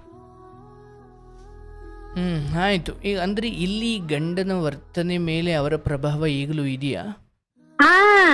ಹೌದು. ಅದ್ರಿಂದ ಇಷ್ಟು ಕ್ರಾಸ್ ಆಗ್ತಾ ಇರೋದು. ಅಂದ್ರೆ ಗಂಡ ಅವತ್ತೊಂದಿನ ಇಲ್ಲಮ್ಮ ನನಗೆ EMI ಕಟ್ಟಕ್ಕಾಗಲ್ಲ ಅಂತ ಮತ್ತೆ ಆ ಧೈರ್ಯ ತೋರಿಸಿದ್ರಲ್ಲ? ಆ ಧೈರ್ಯ ತೋರ್ಸಿದ್ರು, ಬಟ್ ಅದೇನಾಗುತ್ತೆ ಅಂದ್ರೆ ಆ ಧೈರ್ಯ ತೋರ್ಸಿದ್ರು ಅದು ಆ ಟೈಮಿಗೆ ಸೀಮಿತ ಅಷ್ಟೇ. ಒಂದ್ 6 ತಿಂಗಳು, 1 ವರ್ಷ ಹಾಗೆ ಹೇಳಿದಕ್ಕೆ ನಮ್ಮನೆಯವರು, ನಮ್ಮ ಅತ್ತೆ ಬಂದು 1 ವರ್ಷ ಅವ್ರ ಹತ್ರ 1 ವರ್ಷ 2 ವರ್ಷ ಮಾತಾಡಿಲ್ಲ. ಪೂರ್ತಿ 1 ವರ್ಷ 2 ವರ್ಷ ಮಾತಾಡಿಲ್ಲ. ಮಾತಾಡದೆ ಇರೋದಕ್ಕೆ ಅಂದ್ರೆ ಅದು ಏನಕ್ ಬಂತು ಅಂದ್ರೆ ಊರಲ್ಲಿ ಸೈಟ್ ತಗೋಬೇಕು ಅಂತ ನೋಡಿದ್ದಾರೆ. ಸ್ವಾಮಿ, ಇರೋ ವಿಷಯ ಏನು, ಸೈಟ್ ತಗೊಳಕ್ ಹೇಳಿದ್ದಾರೆ. ಬಟ್ ಅವ್ರು ಹೇಳಿದ್ ಏನಂತಂದ್ರೆ ನನ್ನ ಹೆಸರಲ್ಲಿ ಇರ್ಲಿ ಸೈಟು. ಅದೇ EMI ಕಟ್ಕೊಂಡು ಹೋಗು ಅಂತ ಹೇಳಿದ್ದಲ್ವಾ? ಅದು ಹಂಗಂತ ಹೇಳಿದ್ದಾರೆ. ಬಟ್ ಅದು ಅವ್ರು ಕೊಡ್ತೀನಿ ಅಂತ ಹೇಳಿಲ್ವಲ್ಲ, ಅದಕ್ಕೆ ಅವ್ರು ತಿರುಗಿ ಬಿದ್ದಿದ್ದು. ಬಟ್ ಎನಿವೆ ಆ ವಿಚಾರವನ್ನು ಹೊರತುಪಡಿಸಿ ನಿಮ್ಮ ಅಥವಾ ಹೆಂಡತಿ ಅಥವಾ ಸೊಸೆ ಅಥವಾ ನಿನ್ನ ವಿಚಾರ ಅಂತ ಬಂದಾಗ ಅವರಿಬ್ರು ಅಥವಾ ಅವರೆಲ್ಲ ಒಂದು ಅನ್ನೋ ಅರ್ಥ. ಹಣ ವಿಚಾರ ಬಂದಾಗ ತಾಯಿ ಜೊತೆ ಅವ್ರು ವಾಗ್ವಾದ ಇಳಿಬಹುದೇನೋ, ಬಟ್ ನಿಮ್ ವಿಚಾರ ಬಂದಾಗ ಅವರೆಲ್ಲ ಒಂದಾಗ್ಬಿಡ್ತಾರೆ ಅಂತಲ್ಲ? ಹೌದು. ನನ್ನ ಮಗು ವಿಚಾರ ಬಂದಾಗ ಅವರೆಲ್ಲ ಒಂದು. ನನ್ಗೆ ಆಗ್ಲಿ ಅವಶ್ಯಕತೆ ಇದ್ದಾಗ, ನನ್ನ ಮಕ್ಕಳಿಗೆ ಆಗ್ಲಿ ಅವಶ್ಯಕತೆ ಇದ್ದಾಗ ಅವರೆಲ್ಲ ಒಂದು.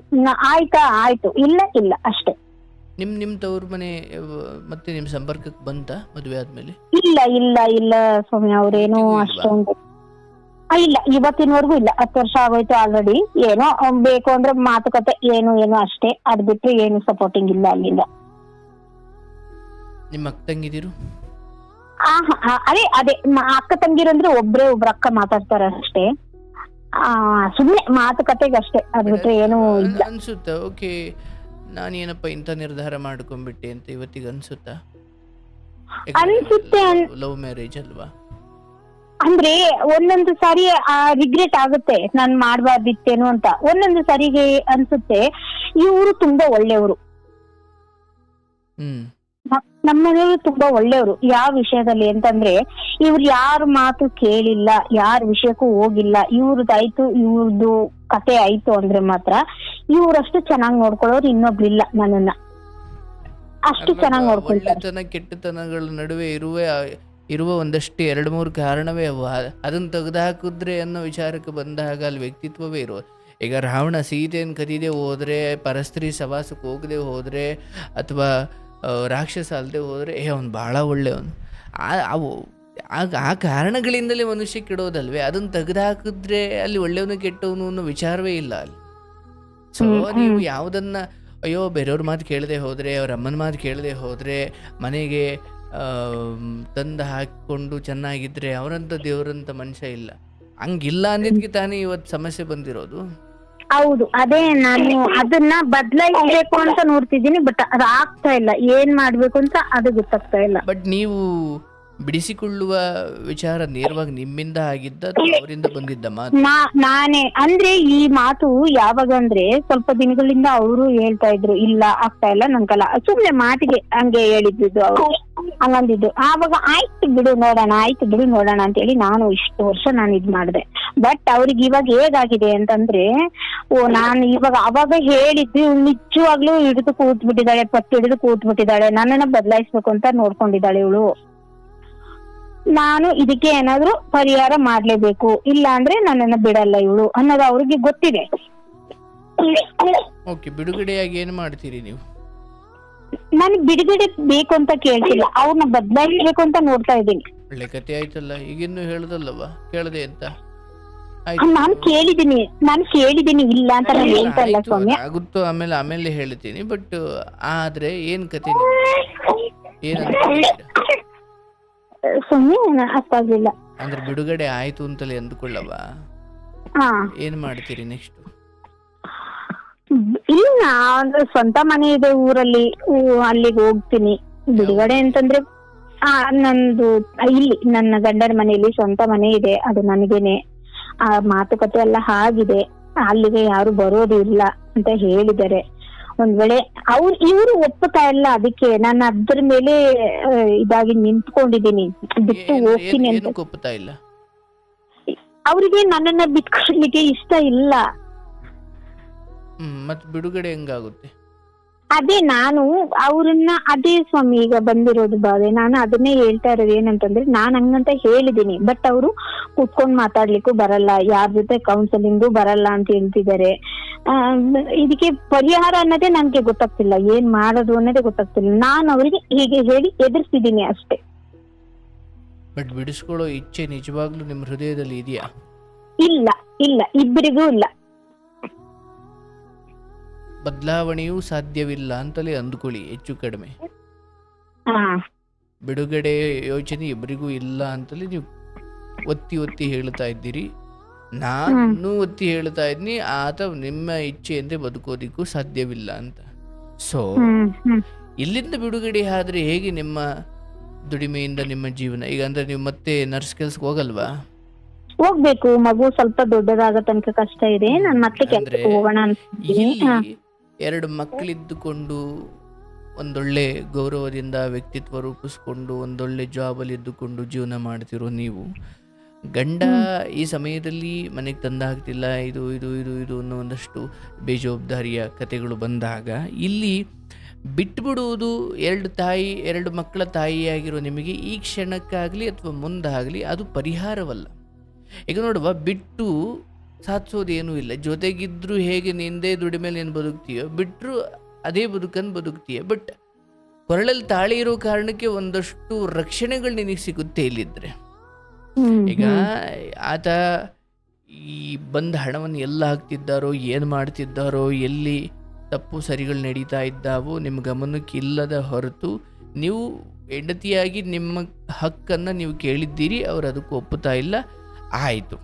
ಆದರೆ ಇಲ್ಲಿ ಒಂದು ಕೆಲಸ ಇರೋ ನೀವು, ಒಂದು ದುಡಿಮೆ ಇರೋ ನೀವು, ಎರಡು ಮಕ್ಕಳ ತಾಯಿಯಾಗಿರೋ ನೀವು, ಮತ್ತು ಲವ್ ಮ್ಯಾರೇಜ್ ಅಂದ್ಕೊಂಡು ಎಲ್ಲರನ್ನ ಎದುರು ಹಾಕೊಂಡು ಬಂದ ನೀವು, ಬಿಡುಗಡೆ ಅನ್ನೋದು ನಿಮ್ಮ ಇಡೀ ವ್ಯಕ್ತಿತ್ವದಿಂದ ಹಿಡಿದು ಮಕ್ಕಳ ಭವಿಷ್ಯದಿಂದ ಹಿಡಿದು ಹಾಗೂ ಈಗಿರುವ ಗಂಡನ ವಿಚಾರವನ್ನು ಒಂಚೂರು ಬದಿಗಿಟ್ಟರೆ ಆರೋಗ್ಯ, ಅನ್ನ, ನೀರು, ಆಶ್ರಯ, ಉಳಿದ ಸಂಗತಿಗಳು ಗೌರವಾನ್ವಿತ, ಮಂಗಳಮಯವಾದ ಅಥವಾ ಸುಮಂಗಲೆಯ ಸ್ಥಾನ, ಈ ಗಂಡ ಯಾಕೋ ನನ್ನ ಇಚ್ಛೆಯಂತೆ ನಡೀತಿಲ್ಲ ಅನ್ನೋ ಒಂದು ವಿಚಾರ ಬದಿಗಿಟ್ರೆ ಉಳಿದದ್ದು ಎಲ್ಲದರಲ್ಲೂ ದೇವ್ರು ನಿನ್ನನ್ನು ಚೆನ್ನಾಗಿಟ್ಟಿದ್ದಾನೆ. ಅಂದ್ರೆ ಈ ಕ್ಷಣಕ್ಕೂ ಗಂಡ ನಾಳೆಯಿಂದಲೇ ಬೇಕಂತ ಆತನೇ ಬಿಟ್ಟರು ಕೂಡ ನಿನ್ನೊಂದು ಕೆಲಸ, ನಿಂದೊಂದು ದುಡಿಮೆ, ನಿಂದೊಂದು ವ್ಯಕ್ತಿತ್ವ, ಕೇಳಿದ್ರೆ ಸಾಲ ಕೊಡುವ ಒಂದಷ್ಟು ಒಳ್ಳೆಯ ಫ್ರೆಂಡ್ಸ್ಗಳು ಅಥವಾ ನಿನ್ನ ಕೆಲಸದ ಜಾಗದಲ್ಲಿರೋ ನಿನ್ನ ನಂಬಿಕಸ್ಥ ವ್ಯಕ್ತಿತ್ವ, ಅಂದರೆ ಒಂದು ಯಾವುದೋ ವಿಚಾರದಲ್ಲಿ ನಾನು ಸಡನ್ ಫ್ರಸ್ಟ್ರೇಟ್ ಆಗಿ ಅಥವಾ ದುಃಖಿತಳಾಗಿ ಸಡನ್ನಾಗಿ ಆವೇಗದಲ್ಲಿ ಕೋಪದಲ್ಲಿ ಮೂಕುಯ್ಕೊಂಡಂತೆ ಸಡನ್ನಾಗಿ ಹೊರಗಡೆ ಬಂದುಬಿಟ್ರೆ, ಆಗ ಎರಡು ಮಕ್ಕಳನ್ನು ಕಟ್ಟಿಕೊಂಡು ತಾಯಿಯಾಗಿ ಗಂಡನಿಂದ ದೂರವಾದ ಒಂದು ಹೆಣ್ಣಾಗಿ ಅಲ್ಲಿಂದ ಶುರುವಾಗೋ ಕೆಲವು ತಾಪತ್ರಗಳಿದ್ದಾವಲ್ಲ, ಈಗ ನೀವೇನು ಅನುಭವಿಸ್ತಿದ್ದೀರೋ ಇದರ 100 ಪಟ್ಟು ಇರ್ತಾವಲ್ಲಿ. ಇಲ್ಲಿ ಈಗ ನಿಮ್ಮ ಗಂಡನ ವಿಚಾರ ಅಂತ ಬಂದಾಗ ಬಿಡಿಸಿಕೊಳ್ಳುವ ಯೋಚನೆ ಇಬ್ಬರಿಗೂ ಇಲ್ಲ, ಬಿಡಿಸ್ಕೊಂಡು ಇಬ್ರು ಬದುಕಲ್ಲೂ ಏನೂ ಆಗೋದಿಲ್ಲ, ಅದಂತೂ ನಿಜ ಆಯ್ತಾ. ಬಿಡಿಸ್ಕೊಂಡು ಆತ ಏನೋ ಆಗ್ತಾನೋ ಗೊತ್ತಿಲ್ಲ, ಆತ ಇನ್ನೊಂದೇನೋ ಆಗ್ತಾನೋ, ಇನ್ನೊಂದು ಗೊತ್ತಿಲ್ಲ. ಒಂದು ಹೆಣ್ಮಗಳಾಗಿ ನಿಮಗೆ ಆ ಅವಕಾಶ ಇರ್ಬೋದು, ಆದ್ರೆ ಅದು ಸರಿಯಾದ ದಾರಿ ಅಲ್ಲ. ನಾವು ಬಿಟ್ಕೋಬೇಕು ಅಂತ ಹೇಳ್ತಲ್ಲ ಸ್ವಾಮಿ, ಅಂತಂದ್ರೆ ನಾನು ಹಂಗಂತ ಹೆದರ್ಸಿದೀನಿ. ಕೇಳಿಸ್ಕೊಳವ, ನೀ ನನ್ಗೆ ಹೇಳಿಲ್ಲ ನಿನ್ನ ಮನ್ಸಲ್ಲಿ ಏನಿದೆ, ಅವ್ರ ಮನ್ಸಲ್ಲಿ ಏನಿದೆ, ಬಿಟ್ಟುಕೊಡೋ ತೀರಾ ಗಟ್ಟಿ ನಿರ್ಧಾರ ನಿಮ್ದಲ್ಲ ಅಂತ ಗೊತ್ತಿದ್ರು ಕೂಡ ಮಾಯ್ತು ಅಂತಲೇ ಅಂದ್ಕೊಂಡ್ರಿ. ಅದಾದ್ಮೇಲೆ ಏನಾಗಬಹುದು ಅಂತ ಕೆಲವು ಸಂಗತಿಗಳು ಹೇಳ್ತಾ ಇದ್ದೀನಿ. ಈಗ ಇಬ್ಬರಿಗೂ ಇಷ್ಟ ಇಲ್ಲ, ಹೌದು, ಬಟ್ ಆತನ ಎದುರಿಸ್ಲಿಕ್ಕೆ ಕೆಲವು ಮಾತುಗಳು ನೀನು ಹೇಳಿರಬಹುದು. ಒಂದ್ ವೇಳೆ ಸೀರಿಯಸ್ ಸಂಗತಿ ಅಂತಲೇ ಅಂದ್ಕೊಳ್ಳೋಣ, ಬಿಡೋ ನಿರ್ಧಾರವೇ ಅಂತಲೇ ಅಂದ್ಕೊಳ್ಳೋಣ, ಬಿಡದೆ ಹೋದ್ರೂ ವ್ಯತ್ಯಾಸ ಏನೂ ಇಲ್ಲವ ಇಲ್ಲಿ. ಬಿಟ್ಟು ಏನ್ ಮಾಡ್ತೀನೋ ಅದನ್ನ ಬಿದ್ದುಕೊಂಡೇ ಮಾಡ್ಬೇಕಷ್ಟೇ. ಇದ್ದುಕೊಂಡೆ ನಾನು ಅದನ್ನೇ ಇದು ತುಂಬಾ ಸರಿ ನಾನು ಆಲೋಚನೆ ಮಾಡಿದೀನಿ ಸ್ವಾಮಿ. ಆದ್ರೆ ನಾನಂತ ಏನಂತ ಅಂದ್ರೆ, ಇವ್ರಿಗೆ ಮತ್ತೆ ಇನ್ ಹೇಗೆ ಬುದ್ಧಿ ಕಲ್ಸೋದು, ಇವ್ರಿಗೆ ಹೆಂಗೆ ಫ್ಯಾಮಿಲಿ ಅರ್ಥ ಮಾಡ್ಸೋದು ಹೇಳ್ತಾ ಇದ್ದೀನಿ. ಹಣಬಲ, ಭುಜಬಲ, ತೋಳ್ಬಲ, ದೇಹದಲ್ಲಿ ಇನ್ನೊಂಚೂರು ಶಕ್ತಿ ಇರೋರಾಗಿ, ವ್ಯವಹಾರ ಒಂಚೂರು ಚೆನ್ನಾಗಿ ಹೋಗ್ತಿರೋರಾಗಿ, ಅದು ಇನ್ನು ಒಂದು 6-7 ವರ್ಷ ಅಸಾಧ್ಯವಾದ ಕೆಲಸ. ಅದು ಸಾಧ್ಯವೇ ಇಲ್ಲ. ಆದ್ರೆ ಈ ತಾಳ್ಮೆಯ ಸಮಯದಲ್ಲಿ ಸಡನ್ ಈ ತರ ನಿರ್ಧಾರ ತಗೊಳ್ಳೋದು ನಿನ್ನ ಮಕ್ಕಳಿಗಾದ್ರೂ ನಿನಗಾದ್ರೂ ಅದು ಒಳ್ಳೇದಲ್ಲ. ಇಲ್ಲ ನಾನ್ ತಗೊಂಡಿಲ್ಲ ಸ್ವಾಮಿ, ಹಂಗಂತ ಎದುರ್ತಿರೋದಷ್ಟೇ. ನೀನ್ ಅದನ್ನ ಹೆಂಗ್ ತಗೊಳ್ತೀಯ ಅದು ನಿನಗೆ ಬಿಟ್ಟಿದ್ದು. ನನ್ನ ಅರಿವಿನಲ್ಲಿ, ನನ್ನ ಜ್ಞಾನದಲ್ಲಿ ನಾನು ಅದನ್ನ ಹೇಳ್ತೀನಿ. ನೀನ್ ತಗೊಂಡ್ಬಿಡಲ್ಲ, ತಗೊಂಡ್ಬಿಡ್ತೀಯ, ಇದು ಯಾವುದೂ ಅಲ್ಲ. ಹೆಂಗಾದ್ರೆ ಹೆಂಗ ಆಗುತ್ತೆ ಇಷ್ಟೇ. ತಗೋ ಅಂತಲೂ ಹೇಳ್ತಿಲ್ಲ, ಬೇಡ ಅಂತಲೂ ಹೇಳ್ತಿಲ್ಲ. ಆದರೆ ತಗೊಂಡಾದ ಮೇಲೆ ಅಥವಾ ಈ ಹಂತಕ್ಕೆ ಬಂದು ನಿಂತ ಮೇಲೆ ಡೈವರ್ಸ್ ತೆಗೆದುಕೊಳ್ಳುವುದಕ್ಕೂ ಹಾಗೆ ಇರುವುದಕ್ಕೂ ವ್ಯತ್ಯಾಸವೇನು? 2 ಮಕ್ಕಳ ತಾಯಿಯಾಗಿ 33-34 ವರ್ಷ ಸವಿಸಿರೋರಾಗಿ, ಲವ್ ಮ್ಯಾರೇಜ್ ಆಗಿರೋರಾಗಿ, ಸಮಾಜದಲ್ಲಿ ಒಂದು ಹೆಸರಿರೋರಾಗಿ ಈ ಹಂತಕ್ಕೆ ಬಂದ ಮೇಲೆ ಹಾಗೆ ತೆಗೆದುಕೊಂಡ್ರೆ ಇನ್ನೊಂದಷ್ಟು ಗುಂಡಿಗೆ ಹೋಗ್ತಿರೋ ಹೊರತು ಮೇಲಕ್ಕಂತೂ ಬರಲ್ಲ. ಹಾಗಂತ ಅನುಭವಿಸ್ಬೇಕಾ ವಿಷಯ ಅದಲ್ಲ. ವಿಷಯ ಏನಂದ್ರೆ, ಇಬ್ಬರ ಒಟ್ಟು ಉದ್ದೇಶ ಮಕ್ಕಳ ಭವಿಷ್ಯವನ್ನು ಕಟ್ಟುವುದು. ಆಯಿತು, ಒಂದು ವೇಳೆ ಅವರು ತಾಯಿ ಮಾತೋ, ತಮ್ಮನ ಮಾತೋ, ಇನ್ಯಾರ್ದೋ ಮಾತು ಕೇಳ್ಕೊಂಡು ಯಾಕೋ ನಿಮ್ಮ ವಿಚಾರದಲ್ಲಿ ಅಷ್ಟೊಂದು ಒಳ್ಳೆಯ ಅಭಿಪ್ರಾಯ ಹೊಂದಿಲ್ಲದವರು ಅಂತ ಗೊತ್ತಾದಾಗ, ಇಲ್ಲಿ ನೀವು ಇನ್ನೂ ಡೆಪ್ತ್ ಆಗಿ ಆಲೋಚನೆ ಮಾಡಬೇಕು. ಓಕೆ, ಒಬ್ಬ ವ್ಯಕ್ತಿಯಾಗಿ ಸ್ವತಃ ನನ್ನನ್ನು ಮದುವೆಯಾದ ಆ ಹುಡುಗನೇ ಈ ಥರದ ಬುದ್ಧಿಯವನ, ಅಥವಾ ಹೊರಗಿನ ಯಾವುದೋ ಒತ್ತಡಕ್ಕೆ ಅಥವಾ ಹೊರಗಿನ ಯಾವುದೋ ಸಿದ್ಧಾಂತಕ್ಕೆ ಪ್ರಭಾವಿತನಾಗಿ ಹಿಂಗೆ ಆಡ್ತಿದ್ದಾನ? ಒಂದು ವೇಳೆ ಒಬ್ಬ ವ್ಯಕ್ತಿಯಾಗಿಯೇ ಈತ ಹಿಂಗೆ ಅನ್ನೋದಾದರೆ ನೀನು ಇಲ್ಲಿ ನಿರೀಕ್ಷೆ ಮಾಡಲೇಬೇಡ. ಇಲ್ಲ, ಯಾವುದೋ ಪ್ರಭಾವಕ್ಕೊಳಗಾಗಿರೋದು ಅನ್ನೋದಾದ್ರೆ ಅದೊಂದಷ್ಟು ವರ್ಷ ಮಾತ್ರ ಇರುತ್ತದು. ವ್ಯತ್ಯಾಸ ಗೊತ್ತಾಯ್ತಲ್ಲ? ಅಂದ್ರೆ ಗರ್ಭದಿಂದ ಬಂದ ಸಮಸ್ಯೆ ಈ ವ್ಯಕ್ತಿತ್ವ ಅನ್ನೋದಾದ್ರೆ ಅಲ್ಲಿ ನಿರೀಕ್ಷೆ ಬದಲಾವಣೆ ಅದು ಗರ್ಭದ ಸಮಸ್ಯೆ, ಅದು ಸರಿ ಮಾಡ್ಲಿಕ್ಕಲ್ಲ. ಒಂದು ವೇಳೆ ಇದು ಪ್ರಭಾವದಿಂದ ಬಂದಿದ್ರೆ ಅದು ನಿನ್ ಬೆಲೆ ಅಥವಾ ನೀನೇನಿದ್ಯಾ ಅದೊಂದು ಸತ್ಯ ಗೊತ್ತಾಗೋವರೆಗೂ ಮಾತ್ರ ಅದಿರುತ್ತೆ. ವ್ಯತ್ಯಾಸ ತಿಳ್ಕೊಬೇಕಿದ್ದ. ಸೊ ಈಗ ನೀವು ಹೇಳಿ, ಇದು ಗರ್ಭದ ಸಮಸ್ಯೆ ಅಥವಾ ಇದು ನಿಮಗೆ ಪರಿಚಯದ ಕಾಲದಿಂದ ಇದ್ದ ವ್ಯಕ್ತಿತ್ವದ ಸಮಸ್ಯೆ ಇದು ಮಧ್ಯದಲ್ಲಿ ಬಂದಿರುವಂತ, ಅಂದ್ರೆ ತನ್ನ ರಕ್ತ ಸಂಬಂಧಗಳಿಂದ ಬಂದಿರುವಂತದ್ದು ಅಂತ ಅಲ್ವಾ? ಅದನ್ನು ನಾನು ಸರಿಯಾಗಿ ಡಿಸಿಷನ್ ತಗೊಳಕ್ಕಾಗಲ್ಲ. ಅದನ್ನು ಯಾಕಂತಂದ್ರೆ ಹೇಳಬಲ್ಲೆ, ಹಂಗೆ ಗರ್ಭದಿಂದ ಬಂದಿರೋ ಸಮಸ್ಯೆ ಆದ್ರೆ ಅವರ ಆರ್ಭಟಗಳು ಈ ತರ ನೀವು ಹೇಳ್ದಂಗೆ ಇರ್ತಿಲ್ಲ, ಅದು ಬೇರೆ ತರ ಇರ್ತಿತ್ತು. ಅದು ಪರಸ್ತ್ರೀ ವಿಚಾರದಲ್ಲಿ ಇರ್ತಿತ್ತು. ಅದು ಹಿಂಸೆ ಮನೋಭಾವ ಅಥವಾ ಹಿಂಸಾ ಮನೋಭಾವ, ಕೊಲೆ ಅಥವಾ ರಕ್ತಪಾತ ಅಥವಾ ತೀರಾ ಅಮಾನವೀಯ ವರ್ತನೆ, ಅಂದ್ರೆ ಅದರ ಆರ್ಭಟ ಬೇರೆ ಇರ್ತಿತ್ತು. ಆದ್ರೆ ಇದು ಈ ಕಡೆ ನಿಮ್ಮನ್ನು ಬಿಟ್ಟುಕೊಡೋಕೆ ಆಗ್ತಿಲ್ಲ ಒಂದು, ಅಂಡ್ ಎರಡನೇದು ಹುಟ್ಟಿದಾಗಲಿಂದ ಜೊತೆಗಿದ್ದವರ ಪ್ರಭಾವ ಜಾಸ್ತಿ ಆಗಿದೆ. ನಾನೇನು ಹೇಳ್ತೀನಿ, ನೀವು ಈ ಲೆಕ್ಕಾಚಾರಕ್ಕೆ ಇಳಿಲೇಬೇಡಿ. ಅಯ್ಯೋ, ತಂದೆ ಇಲ್ಲದ ಮಕ್ಕಳು, ಇವನ್ ತಾಯಿಯೂ ಇಲ್ಲದ ಮಕ್ಕಳು ಈ ಜಗತ್ತಲ್ಲಿ ಬದುಕ್ತಿಲ್ಲ. ಹಾಗಾಗಿ ಆತ ಮುಂದೊಂದು ದಿವಸ ನಿಮ್ಮ ಮಕ್ಕಳಿಗೆ ಏನು ಮಾಡಬೇಕು ಅದನ್ನು ಮಾಡೇ ಮಾಡ್ತಾರೆ ಅನ್ನೋ ನಂಬಿಕೆಯಲ್ಲಿ ಇವತ್ತು ನಿಮ್ಮ ಪಾಡಿಗೆ ನಿಮ್ಮ ಕೈಲಾದಷ್ಟು ಮಕ್ಕಳನ್ನು ಸಾಕಿ ಸಲಹುಕೊಂಡು ಕಸ ಮುಸರೆ ತಿಕ್ಕೆ ಮಕ್ಕಳನ್ನ ಸಾಕ್ತಿರ್ಬೇಕಾದ್ರೆ ನಿಮಗೊಂದು ಗೌರವಾನ್ವಿತವಾದ ಜಾಬ್ ಇದೆ, ಒಂದು ವ್ಯಕ್ತಿತ್ವ ಇದೆ, ಒಂದೊಳ್ಳೆ ಸ್ಥಾನಮಾನ ಇದೆ, ಅದರಲ್ಲಿ ನಿಮ್ಮ ಜೀವನವನ್ನು ಮುಂದುವರಿಸ್ಕೊಂಡು ಹೋಗಿ. ಇವ್ರ ಕಡೆ ಹೋಗಬೇಕು ಅಥವಾ ಅವ್ರ ಮಾತು ಕೇಳಬೇಡ, ಕೇಳು, ಇದು ಯಾವುದಕ್ಕೂ ನೀನು ಚರ್ಚೆಗೆ ಅವಕಾಶ ಕೊಡಬೇಡ. ನಾನು ಹೇಳ್ತೀನಿ, ಒಂದು ಹಂತ ಹೋದ ಮೇಲೆ ನಿನ್ನ ಮೌನ, ನಿನ್ನ ಪಾಡಿಗಿನ ನಿನ್ನ ಬದುಕು, ಈ ಮೌನವೇ ಅವ್ರಿಗೆ ಕಲಿಸುವ ಪಾಠ. ಈಗ ನಿನ್ನ ಮಾತು ಕಲಿಸೋದಿಲ್ಲ, ಮಾತು ಇನ್ನಷ್ಟು ಗುಂಡಿ ಮಾಡುತ್ತಷ್ಟೆ. ಹಾಗಾಗಿ ಬಿಡುಗಡೆಯ ಮಾತು ಬೇಡವ್ವ. ನೀನು ನಿನ್ನ ಮನೆಗೆ ಹೋಗಿ ಅಲ್ಲೆಲ್ಲೋ ಬದುಕ್ತೀಯೋ ಇನ್ನೆಲ್ಲೋ ಬದುಕ್ತೀಯೋ, ಬಿಡಿಸಿಕೊಳ್ಳದಂತೆ ಬದುಕು. ಯಾಕಂದರೆ ಇವತ್ತು ಸಡನ್ನಾಗಿ ಏನು ಬಿಡಿಸಿಕೊಳ್ತೀನಿ ಅಂದರೆ ಬಿಡಿಸ್ಕೊಳ್ತೀಯ ಅಂತ ನಾನು ಹೇಳ್ತಿಲ್ಲ, ಆ ಪ್ರಸ್ತಾಪವೇ ಬೇಡ. ಅದನ್ನ ತಗೊಂಡು ಏನೂ ಆಗ್ಬೇಕಾದಿಲ್ಲ. ಯಾಕಂದ್ರೆ ನಿನ್ನ ಮಕ್ಕಳ ಬದುಕನ್ನ ಭವಿಷ್ಯವನ್ನ ಕಟ್ಟಬೇಕಾದ್ರೆ ಗಂಡ ಕೂಡ್ದೋ ಬಿಡ್ದೋ, ಅವನೇ ಹೊಂಟೋದ, ಅವನೇ ಡೈವರ್ಸ್ ಕೊಟ್ಟ, ಅವನೇ ಸತ್ತೋದ, ಅವನೇ ಏನೋ ಆದ, ಈ ಅವನೇ ಆದ ಅನ್ನೋ ಎಲ್ಲ ಆಯಾಮಗಳು ಈ ಸಮಾಜದಲ್ಲಿ ಸ್ವೀಕೃತವಾಗುತ್ತವೆ. ಆದರೆ ಇವಳು ಬಿಟ್ಟು ಬಂದ್ಲು ಅಂದಾಗ ನಾಳೆ ನಿನ್ನ ಮಕ್ಕಳಿಗೆ ಬೇರೆ ಬೇರೆ ಕಡೆಯಿಂದ ಬರೋ ಮಾತುಗಳಿಗೆ ನೀನು ಉತ್ತರ ಕೊಡೋಕ್ಕಾಗಲ್ಲ.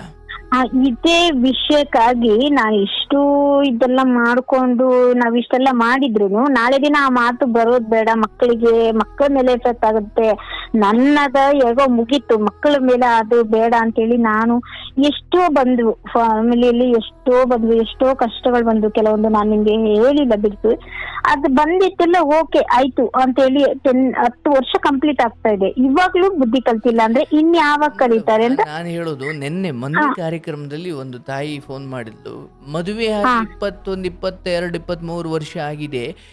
ಈಗ ಅವನ ಆಫೀಸಲ್ಲಿ ಯಾವುದೋ ಹೆಂಗಸಿಗೆ ತನ್ನ ಗಂಡನೊಂದಿಗೆ ಮನಸ್ತಾಪ ಇತ್ತು, ಡೈವರ್ಸ್ ಬೇಕಿತ್ತಂತೆ. ಆ ಹೆಂಗಸಿಗೆ ಸಹಾಯ ಮಾಡ್ಲಿಕ್ಕೆ ಹೋಗಿ ಮದುವೆ ಆಗಿ 21 ವರ್ಷ ಆಗಿದೆ, ಮಕ್ಕಳೆಲ್ಲ ದೊಡ್ಡ ವಯಸ್ಸಿಗೆ ಒಂದು ಹಂತಕ್ಕೆ ಬಂದು ನಿಂತಿದ್ದಾರೆ.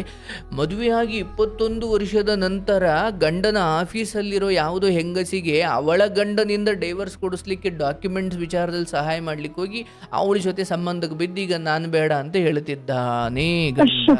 ಎಷ್ಟು 21 ವರ್ಷದ ನಂತರ ಅಂದ್ರೆ ಈ ನಿನ್ನ 10 ವರ್ಷದ ಕತೆ ಮಂಕಾಗೋಯ್ತು. ಹೌದು ಹೌದು, ಅದ್ರ ಮುಂದೆ ನಂದೇನು ಅಲ್ಲ. ಅಂದ್ರೆ ನಾನೇನು ಹೇಳ್ತಿದ್ದೀನವ್ವ ಅಂದ್ರೆ, ನಿನ್ನ ಗಂಡನದ್ದು ಆ ಮಟ್ಟಿನ ತಾರಕಕ್ಕೆ ಹೋಗಿರೋ ವಿಚಾರ ಅಲ್ಲ. ಓಕೆ, ಬಟ್ ನಿಮ್ಗೊಂದು ಖಾತ್ರಿ ಇದೆ, ಅವ್ರೇನು ಮಾಡ್ತಿದ್ದಾರೆ ನೋಡುವ. ಕೆಲವೊಮ್ಮೆ ಹೇಗಾಗ್ಬಿಡುತ್ತೆ ಅಂದ್ರೆ ಅವ್ರದ್ದೊಂದು ಕೆಟ್ಟಗಳಿಗೆ ಬಂದ್ಬಿಟ್ಟಿರುತ್ತೆ, ಅಥವಾ ಅವ್ರಿಗೆ ಯಾರಿಗೋ ಒಂದು ಒತ್ತಡ ಇರುತ್ತೆ. ಅದು ನೀವು ಕಾರಣ ಎಷ್ಟು ಹುಡುಕಿದ್ರು ಆಯ್ತಪ್ಪ, ಅವ್ರ ಅಮ್ಮನ ಮಾತು ಕೇಳಲಿ, ಅವ್ರ ತಮ್ಮನ ಮಾತು ಕೇಳಲಿ, ಅವರಂತೇನೂ ಇರಲಿ, ನಮಗೆ 100ರಲ್ಲಿ ಒಂದು 10 ಭಾಗನಾದ್ರೂ ನಮ್ಮ ಕಡೆ ಒಂಚೂರು ಬ್ರೈಟ್ನೆಸ್ ಆಗಿ ವರ್ತಿಸ್ಬಹುದಲ್ವಾ ಅಂತ ನೀವು ಕೇಳ್ತೀರಿ. ಅವ್ರ ಹಣೆ ಹೆಂಗಿರುತ್ತೆ ಅಂದ್ರೆ 1% ಕೂಡ ನಿಮ್ಮ ಕಡೆ ತಿರ್ಲಿಕ್ಕೆ ಬಿಡಲ್ಲ. ಅದು ಅವಾಗೇನು ಅನ್ಸುತ್ತೆ, ಓಕೆ ಇಲ್ಲಿದ್ದ ಪ್ರಯೋಜನ ಇಲ್ಲ ಅನ್ಸುತ್ತೆ. ಬಟ್ ಒಂಚೂರು ಅರ್ಧ ದಾರಿಗೆ ಬಿಡಿಸ್ಕೊಳಕ್ ಹೋಗ್ಬಿಟ್ಟಿರ್ತಾರೆ, ಅಲ್ಲೆಲ್ಲ ಒಂಚೂರು ಪರಿವರ್ತನೆ ಆದಂತೆ ಕಂಡಾಗ ಈ ಕಡೆಗೂ ಬರೋ ಕಾಲ ಆ ಕಡೆಗೂ ಹೋಗೋ ಕಾಲ ಅನ್ನಂಗೆ ಆಗ್ಬಿಡುತ್ತೆ. ನಾನು ಹೇಳ್ತೀನಪ್ಪ, ನಿನ್ನ ಅಂದರೆ ನಾನು ತುಂಬ ಸಾವಿರಾರು ಕತೆ ಕೇಳಿರೋನಾಗಿ ನನ್ನ ಅನುಭವದಲ್ಲಿ ಹೇಳ್ತೀನಿ, ನಿನ್ನ ಗಂಡನ ವರ್ತನೆ ಒಂದು ವೇಳೆ ದುಡ್ಡು ಕೊಡದೇ ಇರಬಹುದು, ಅಥವಾ ನಿಮ್ಮ ಕಡೆ ಪೂರ್ಣ ಗಮನ ಕೊಡದೇ ಇರಬಹುದು, ನೀವು ತಲೆ ತಗ್ಸೋ ಕೆಲಸ ಮಾಡಿಲ್ಲ. ಆಯ್ತಾ?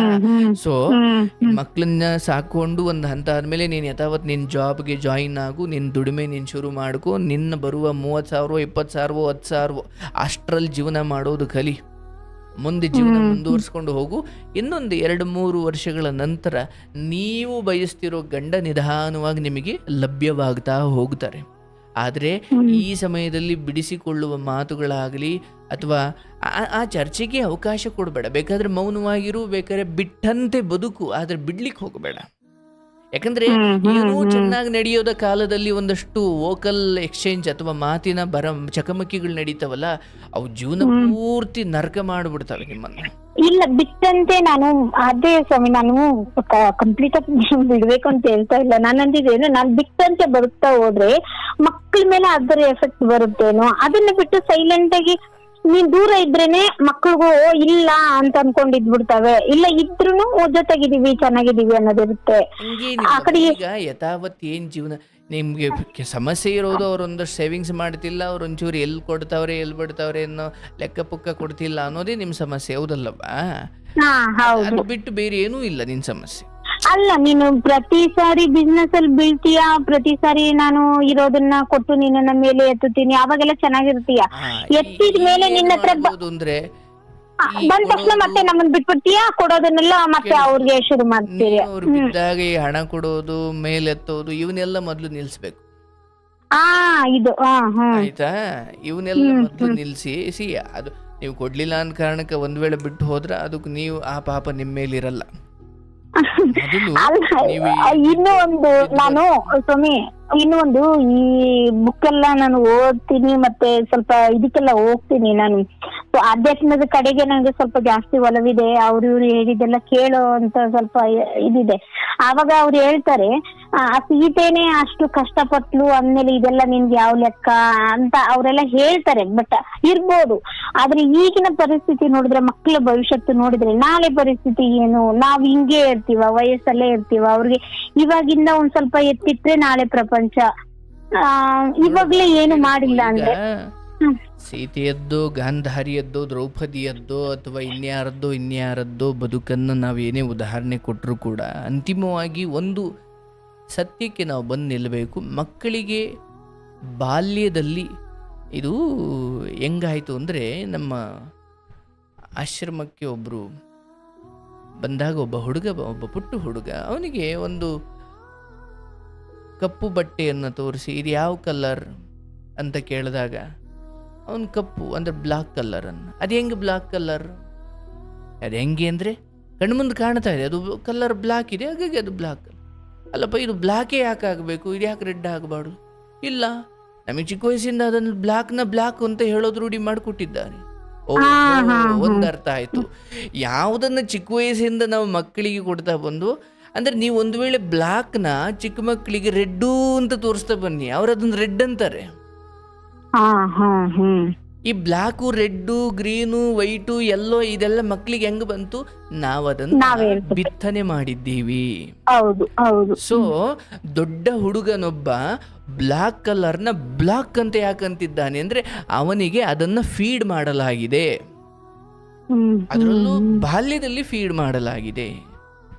ಸೊ ಮನೆಯ ಮಕ್ಕಳುಗಳಿಗೆ ಬಾಲ್ಯದಲ್ಲಿ ನಾವೇನು ಫೀಡ್ ಮಾಡ್ತೀವೋ ಅವ್ರು ಅದನ್ನು ನಂಬುತ್ತಾರೆ.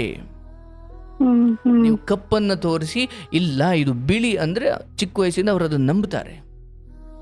ಗುರುಗಳು ಹೇಳ್ತಾರೆ, ಅಯ್ಯ ಗಂಡ ಹೆಂಡತಿಯಾಗಿ ನೀವೇನೇ ಜಗಳ ಮಾಡ್ಕೊಳ್ಳಿ, ಮನಸ್ತಾಪ ಮಾಡ್ಕೊಳ್ಳಿ, ಏನೇ ಮಾಡ್ಕೊಳ್ಳಿ, ನಿನ್ನ ಮಕ್ಕಳ ಮನೆಯ ಸಂತಾನಗಳಿಗೆ ಏನನ್ನ ಕಲಿಸ್ತಾ ಇದ್ದೀರಿ, ಸಂಸ್ಕಾರ ಕೊಡ್ತಾ ಇದ್ದೀರಿ, ಅದನ್ನ ಶುದ್ಧವಾಗಿ ಕೊಡಿ. ಅವ್ರಿಗೆ ಕೂಡಿಡೋದು ಮತ್ತೆ ಮಾಡೋ ಕಾರಣಕ್ಕೆ ನಿಮ್ಮ ನಡುವೆ ಜಗಳ ಇದ್ದು ಅವ್ರಿಗೆ ಮೂಲಭೂತ ಸಂಸ್ಕಾರ ಕೊಡೋ ಕಡೆನೇ ನೀವು ಗಮನ ಕೊಡ್ಲಿಲ್ಲ ಅಂದ್ರೆ, ಈಗ ನೀವು ಹೇಳ್ತಾ ಇದ್ದೀರಿ ಅವ್ರಿಗೆ ನಾಳೆ ನಾವು ಹಿಂಗೆ ಇರ್ತೀವ, ನಾಳೆ ಅವ್ರ ಬದುಕೇನು ಹಿಂಗೇನು ಅಂತ ಅಂದ್ರೆ ಮೂಲಭೂತವಾಗಿ ಅವರಿಗೆ ಒಂದು ಒಳ್ಳೆ ವಾತಾವರಣ ಮನೆಯಲ್ಲಿ ನಿರ್ಮಾಣ ಮಾಡಿ ಬಾಲ್ಯವನ್ನ ಅವರು ಆನಂದವಾಗಿ, ಸಂತೋಷವಾಗಿ ಅಥವಾ ಒಂದೊಳ್ಳೆ ಸಂಸ್ಕಾರ ಕಲಿತು ಏನು ಬದುಕಿದ್ರೆ, ನೀವೇನೇನು ಕೂಡಿಡದೆ ಹೋದ್ರು ಅವರನ್ನೊಂದು ಆಸ್ತಿಯಾಗಿ ಮಾಡೋದಷ್ಟೇ ಈಗ ನಿಮ್ಮ ಕೆಲಸ.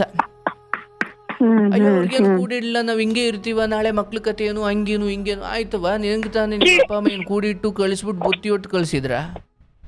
ಬದುಕು ಏನು ನಡೀತಲ್ವಾ? ನಿನ್ನ ನಿಜವಾಗ್ಲೂ ಕಾಪಾಡಿದ್ದು ಎತ್ತವರು ಕೊಟ್ಟ ಶಿಕ್ಷಣ. ಹಾಗಾದ್ರೆ ನನ್ನ ಗಂಡ ನನ್ನನ್ನು ನಾಳೆ ತ್ಯಜಿಸಿದ್ರು ಕೂಡ ನನ್ನ ಮಕ್ಕಳಿಗೆ ನಾನು ಕೊಡಬಹುದಾದದ್ದು ಶಿಕ್ಷಣ. ಕೂಡಿಡೋದು, ಅವ್ರಿಗೆ ಮಾಡೋದು, ನೀನ್ ಏನು ಮಾಡಿದ್ರು ಅವ್ರು ಕೆಡಿಸೋ ಬುದ್ಧಿಯವರಾದ್ರೆ ನೀನ್ ಎಷ್ಟು ಕೂಡಿಟ್ರೆ ಏನು ಬಂತು? ಹೇಳ್ತಿರೋದು ಇವೆಲ್ಲ ಬಿಟ್ಬಿಟ್ಟು ಅವ್ರಿಗೆ ಒಳ್ಳೆ ವಾತಾವರಣ ನಿರ್ಮಾಣ ಮಾಡಿಕೊಡವ, ಸಂಸ್ಕಾರ ಕೊಡು, ಶಿಕ್ಷಣ ಕೊಡು. ಗಂಡನ ಕುರಿತಾದ ನಿಮ್ಮ ಮನಸ್ತಾಪಗಳು ಅಥವಾ ಅಸಹನೆಗಳು, ಅಭಿಪ್ರಾಯಗಳ ಭೇದಗಳು ಏನೇ ಇರಬಹುದು, ಅದನ್ನು ಅವರೊಂದಿಗೆ ಚರ್ಚೆ ಮಾಡಿ ಅವ್ರಿಗೆ ಬುದ್ಧಿ ಕಲಿಸಿ ಇಲ್ವಾ ಅವ್ರ ಪಾಡಿಗೆ ಅವ್ರನ್ನ ಬಿಟ್ಟು 15-16 ಸಾವಿರದಲ್ಲೇ ಎಷ್ಟೋ ಹೆಣ್ಮಕ್ಳುಗಳು 3 ಮಕ್ಳನ್ನ ಸಾಕ್ತವ್ರೆ. ಅಂಥದ್ರಲ್ಲಿ 20-25-30-40 ಸಂಬಳ ತೆಗಿಯೋ ನನಗೆ ಯಾಕೆ ಸಾಕೋಕ್ಕಾಗಲ್ಲ? ಸಾಕ್ತೀನಿ ಬಿಡು. ಆಮೇಲೆ ಗಂಡನ ವಿಚಾರ ಬಂದಾಗ ಅಯ್ಯೋ ಇವರು ಒಂಚೂರು ಕೊಟ್ಟಿದ್ರೆ ಇನ್ನೂ ಮಕ್ಳು ಬದುಕು ಚೆನ್ನಾಗಾಗ್ತಿತ್ತು, ಹಂಗಾಗ್ತಿತ್ತು ಅಂದರೆ ನೀವು ಈ ಲೆಕ್ಕಾಚಾರ ಇಟ್ಕೊಂಡು ಮಕ್ಳಿಗೆ ಕೊಡಬೇಕಾದ ವಾತಾವರಣ ಕೊಡದೆ ಹೋದರೆ, ಅವರಿಗೆ ಬ್ಲಾಕನ್ನು ಬ್ಲಾಕ್ ಅಂತ ಹೇಳ್ಕೊಡದೆ, ವೈಟನ್ನು ವೈಟು ಅಂತ ಹೇಳ್ಕೊಡದೆ, ನೀವು ಬರೀ ಲೆಕ್ಕಾಚಾರದಲ್ಲಿ ಮುಳುಗಿದ್ರೆ ವಾಸ್ತವವಾಗಿ ಗಂಡ ಅಲ್ಲ ಶಾಪ, ತಾಯಿಯಾಗಿ ನೀವು ಶಾಪ ಆಗ್ತೀರಾ ಮಕ್ಕಳಿಗೆ. ಇಲ್ಲ, ಮಕ್ಕಳ ಮುಂದೆ ನಾವೇನು ಮಾತಾಡ್ಲಿಕ್ಕೆ ಹೋಗೋದಿಲ್ಲ. ನಾನು ಕೊಟ್ಟೆ, ಮಾಡ್ತಿದ್ದೀರಾ ಮಾಡ್ತಿಲ್ಲ ಅದು ನಿಮಗೆ ಬಿಟ್ಟಿದ್ದು. ಹ್ಮ್ ಹ್ಮ್ ಹ್ಮ್ ನಾನು ಸಾರಿಗೆ ರುಚಿಗೆ ತಕ್ಕಷ್ಟು ಉಪ್ಪು ಹಾಕುವ ಅಂತ ಜ್ಞಾನದ ಪ್ರವಚನದಲ್ಲಿ ಹೇಳಿದೆ. ಇಲ್ಲ ಗುರುಗಳೇ, ನಾನು ಸರಿಯಾಗಿ ಹಾಕ್ತೀನಿ ಅಂತ ನೀನು ಹೇಳಂಗಿಲ್ಲ. ನಾನು ಜ್ಞಾನ ಅಷ್ಟೇ ಕೊಟ್ಟೆ. ಸರಿಯಾಗಿ ಹಾಕ್ತಿದ್ರೆ ಫೈನ್, ಸರಿಗ ಹಾಕಿಲ್ಲ ಅಂದ್ರೆ ನೀವು ಗಮನ ಕೊಡ್ಬೋದಷ್ಟೇ. ಎಲ್ಲ ಚೆನ್ನಾಗಿ ನಡೀ, ಅಥವಾ ನಾವು ಅವ್ರ ಮುಂದೆ ಚರ್ಚೆ ಮಾಡಲ್ಲ, ಗ್ರೇಟ್, ಫೈನ್. ಆದರೆ ಇಲ್ಲಿ ನಾನು ಹೇಳ್ತಿರೋದು ಬಿಡುಗಡೆಯ ಮಾತುಗಳು ಬೇಡ, ಬಿಡುಗಡೆಯ ಚರ್ಚೆ ಬೇಡ. ಯಥಾವತ್ತು ಜೀವನ ಏನು ನಡೀತಾ ಇದೆ ಮುಂದುವರಿಲಿ. ಮಕ್ಕಳಿಗೆ ಒಳ್ಳೆ ಶಿಕ್ಷಣ ಕೊಡು, ತಂದೆ ಬಗ್ಗೆ ಒಳ್ಳೇದೇ ಹೇಳಿಕೊಡವ. ಏನೋ ಒಂದು ಕೆಟ್ಟಗಳಿಗೆ ಅಂತ ಬಂದಾಗ ರಾಮಚಂದ್ರನು ವನವಾಸ ಅನುಭವಿಸಿದ ಹಾಗೆ ಈ ಥರದ್ದು ಯಾವುದ್ಯಾವುದೋ ಮಮಕಾರ, ತನ್ನವರು ಅನ್ನೋ ಪಾಶಕ್ಕೆ ಬಿದ್ದು ಆತನಿಗೆ ಧರ್ಮವನ್ನು ಗಟ್ಟಿಯಾಗಿ ಹಿಡಿಯದ ಸ್ಥಿತಿಯಲ್ಲಿ ಅವ್ರು ಇರಬಹುದೋ ಏನೋ. ಅವ್ರಿಗೆ ಗೊತ್ತು ಸತ್ಯ ಯಾವುದು, ಸುಳ್ಳು ಯಾವುದು, ಯಾರು ಒಳ್ಳೇದು ಹೇಳ್ಕೊಡ್ತಾವ್ರೆ, ಯಾರು ತಂದಿಡ್ತಾವ್ರೆ, ಎಲ್ಲ ಗೊತ್ತಿರುತ್ತೆ. ಆ ಕಡೆಯಿಂದ ಅವ್ರ ಬುದ್ಧಿ ನಿನ್ನ ಗಂಡನಿಗೆ ಒಂದ್ಸತಿ ಎಲ್ಲೋ ಕೆಟ್ಟದ್ದು ಅನ್ಸೋವರೆಗೂ ಇದೆಲ್ಲ ಇದ್ದಿದ್ದೆ. ಒಂದ್ಸತಿ ತಿಳಿದಿದ್ದಾರೆ ಸ್ವಾಮಿ, ಎಲ್ಲ ಕೈ ಬಿಟ್ಬಿಟ್ಟಿದ್ರು, ಮತ್ತೆ ಅದೇ ಗುಂಡಿಗೆ ಬೀಳಕ್ ಹೋಗ್ತಿದಾರಲ್ಲ ಅಂತ ನಾನು ಆಲೋಚನೆ. ಪರವಾಗಿಲ್ಲ, ಕಾದು ನೋಡು. ನಿಮ್ಮ ಗಂಡನಿಗೆ ಬುದ್ಧಿ ಕಲಿಸುವಷ್ಟು ತೀರಾ ಹೊಲಸು ವಿಚಾರದಲ್ಲಿ ಏನು ಅವರಿಲ್ಲ.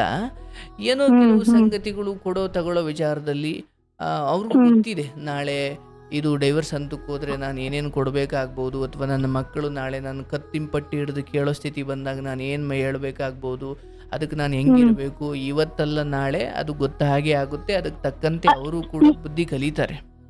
ಇವಾಗ್ಲೇ ಅವರು ಅದನ್ನ ಇದ್ ಮಾಡ್ತಿದ್ದಾರೆ. ನಾನು ನಿನ್ಗೆ ಆನ್ಸರ್ ಕೊಡಕ್ ಆಗ್ತಿಲ್ಲ, ನಾನು ಏನು ಮಾಡಕ್ ಆಗ್ತಿಲ್ಲ ಅಂತ ಒಪ್ಕೊಂತಾ ಇದಾರೆ. ಬಟ್ ನಾನು ಬಿಡ್ತಾ ಇಲ್ಲ. ಪ್ರೆಷರ್ ಹಾಕ್ಬೇಡ.